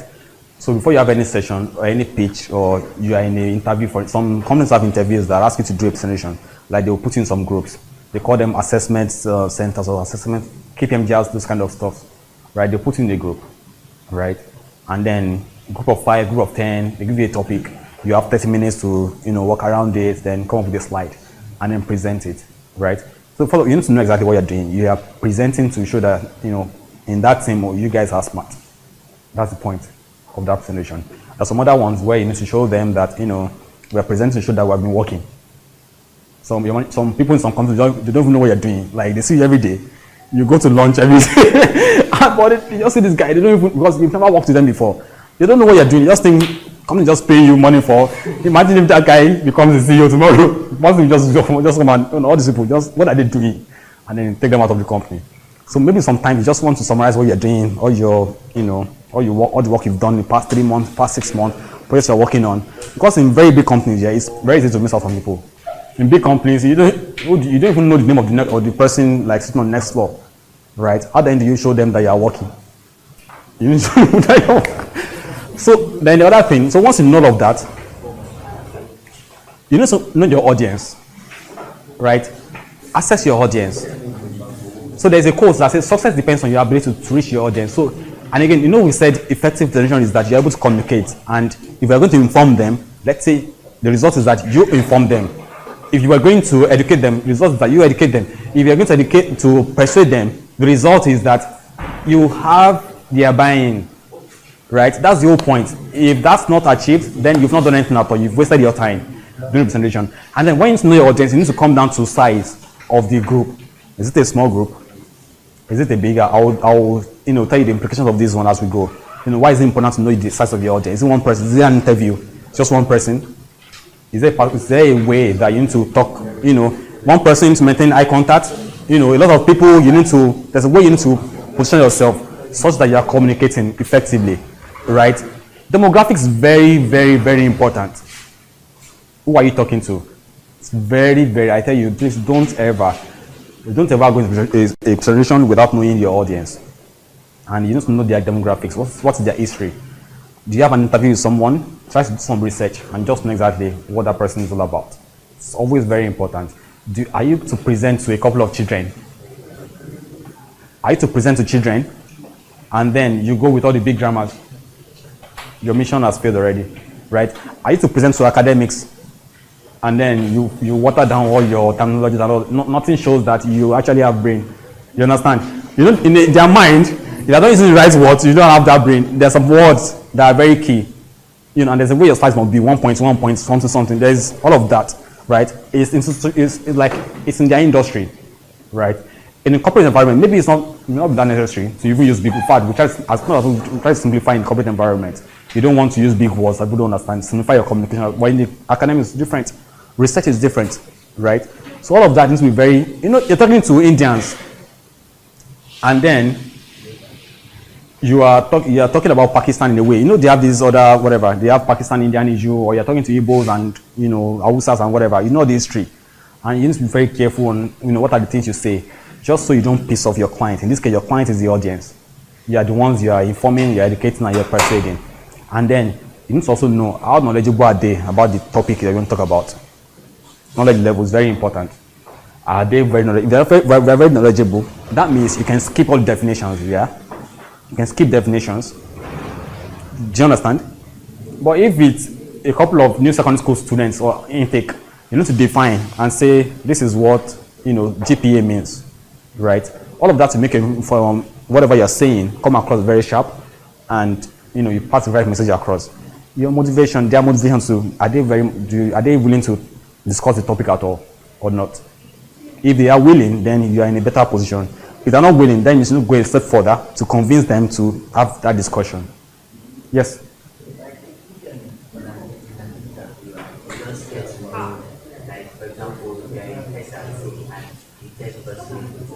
A what? A third person is interviewing you for S&T. Just for the quiz interview. And then you have to, there are some things, maybe you don't prepare for that kind of question. Scenario. So how would you, if that instance where it tells you that, okay, the third guy is qualified, how would you be able to now be able to play your presentation more detailed? Okay, I don't think so. A couple of things now.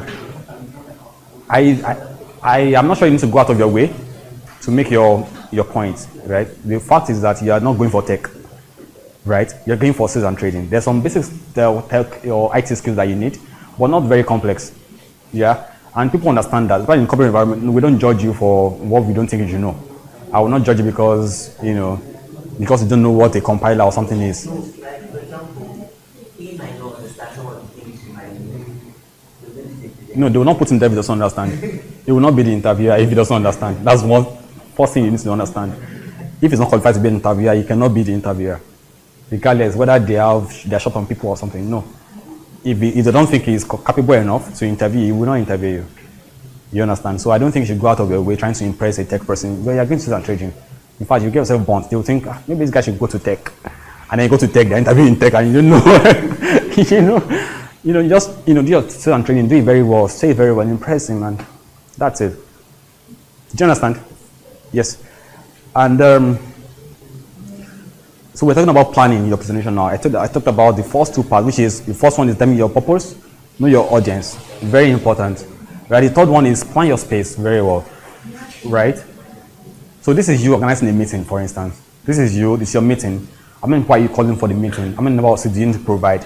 Is it when people get there now that they now find out that, you need to get more seats and then you're rushing. So this all boils down to preparation, and it's, how do you want them to be arranged? Right? The best thing you need to do in a presentation is that when you're meeting a couple of people, you face the decision maker. So provide people there. Of course, there's only one, at the end of the day, there's only one decision maker. In any meeting that you are, there's only one person that is what we call the approver. Other person that just for alignment and concurrence and all of that. But there's only one person that you need to, if that person is not sold, other part are also very important, because they can convince that person to say, no, we cannot do this, because they'll be talking that meeting too, right? They'll be talking and they'll not stop talking, right? But the person that you need to, that is your core audience, is who? Decision maker. That's the guy. And you need to face him. At any point in time, you need to look at his eyes and be talking to him. Of course, you need to give him a space that makes it very comfortable for you to look him in the eye and communicate your idea across. What about there? Don't face them when you're talking to, you're trying to get a company to invest to start a new plant or something. And the person that has the money, you're not talking, you're not facing him, you're facing the agent. Do you understand? So you face the right person, the person that's going to say, approved, or you're hired or not hired. That's the guy you need to talk to, not the other people around. So know all of them very well. Someone has a question? Sorry, question? What if you don't know? Is it possible? Which boils down to, of course, in most meetings, people will introduce themselves before starting anything, right? And if it's an interview, I don't know how it works for interviews now. It varies. Some people will tell you this person you are meeting. Some people will tell you they will not tell you, right? But then if it's a corporate business meeting, the first thing you do is this is me, this is what I do, this is she, this is what she does. So you already know who is the A, who's your core person that you need to talk about. And then, always very important, visual aids are very important. Then, you always need to know that people listen to people they like. If I don't like you, I don't care what you have to say. I have that bias against you already. I just don't like the way you look. I don't like the way I don't know why I don't like you, really. It happens to me. I don't like, but I don't know. Really, it's human nature, right? Is that person's job? Because he wants to convince me to do something, right? Is that person's job to make me like him or her for that time? Yes. Like I've said, it all boils down to the audience, right? There's no one way. Well, at the end of the day, there's something that's just beyond you. You try your best. Yeah, if it's to get to know the person, find out exactly why they don't like. Maybe ask the person to a coffee, for instance. Yeah, or maybe get coffee for the person. I don't know. Just do something. Help them out in a way. Help them out. Do something that they think they will appreciate. It could help you. It could help you at least start a discussion with them, right? And then anybody you talk with, most likely you like the person. People we talk with, we like the person, we like the people we communicate with, right? The biggest problem in the world, let me tell you, the biggest problem I've seen in the world. Who knows the biggest problem in the world today? What? Relationship? I said the biggest problem. Relationship is not a problem now. It's not a... Yeah? No, but why is communication a problem? Why is communication a problem? That's not the problem. No. Yeah, different understanding, which is it's what we call information asymmetry. I have one information, you have another information. We don't know. Imagine if you know that, every day in your mind, you don't need to go map or anything. You know that this road is free tonight. See, there was that night that stuff happened in, the road was terribly blocked.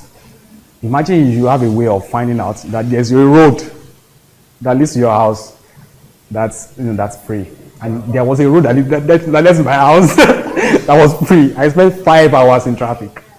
And I was driving 5 hours. I'll turn back again. One found that is blocked again. I'll turn back again. And there was one road. I wanted to cry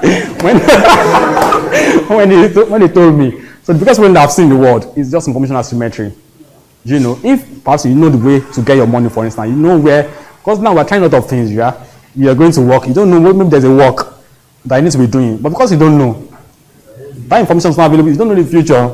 If you know that in next whatever, maybe somebody's going to, you become president, for instance, I'll just maybe stop working now and start doing politics, right? What's the point? Yeah. So I don't know if somebody can come up with that solution. I don't know, all the tech guys, who's the tech guy that can overcome that can overcome information asymmetry, just make information perfect, like make information accessible to everybody. It's not charging. Sorry, it was not charging. So I think that's the biggest problem in the world, really. If somebody can give me a solution for that, of course, I know the reward will be. Yeah. Tell me this is where the traffic is now. Something that I will pay like. But it's sad. No, this is it now. Okay. So I'll continue talking about the slides now because I made the slides, so I know what is next. You need to talk about your presentation now. Is it charging? It's not charging. There's a light that comes on.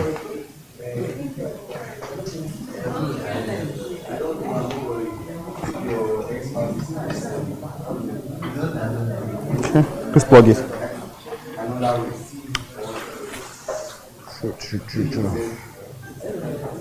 Sorry, we have 15 minutes more.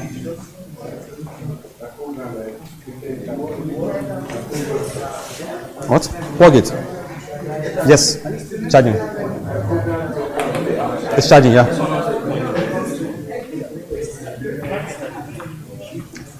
Sorry, any question before we move on? While we're waiting for the guys to bring up the slides. Any question, please? Okay.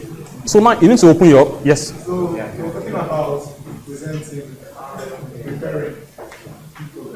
The situation whereby someone prepared and he cannot present what he prepared, what So sorry, let's listen to him, please. Let's listen to him. So he said what exactly? He said somebody prepared, right? You have your slides, you have everything in place, everything. You've already done it. Yes. Yes. What do you mean by you cannot present? I want to know exactly what that means. So I want to know what that means exactly. What do you mean by cannot present?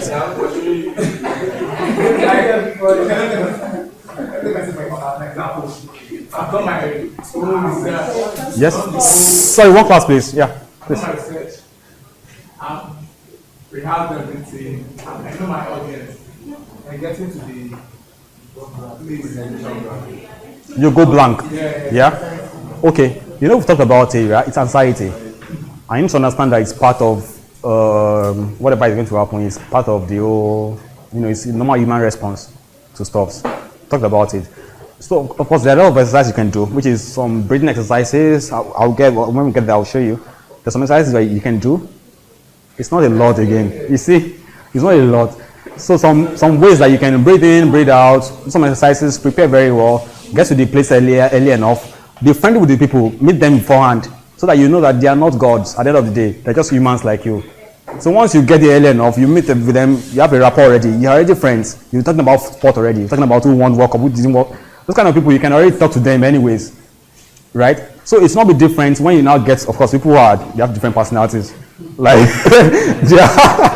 but of course, it's not going to be shocking. It's not going to be so dramatic as to, that will now make you go blank. Yeah? Yes. Yeah, so have an introduction. Introduce yourself. Tell them about you. You said, show them and then convince them as to why what you're about to say is very important. Very important. Give them the number. Show them that there's a problem and this is a solution. Yeah?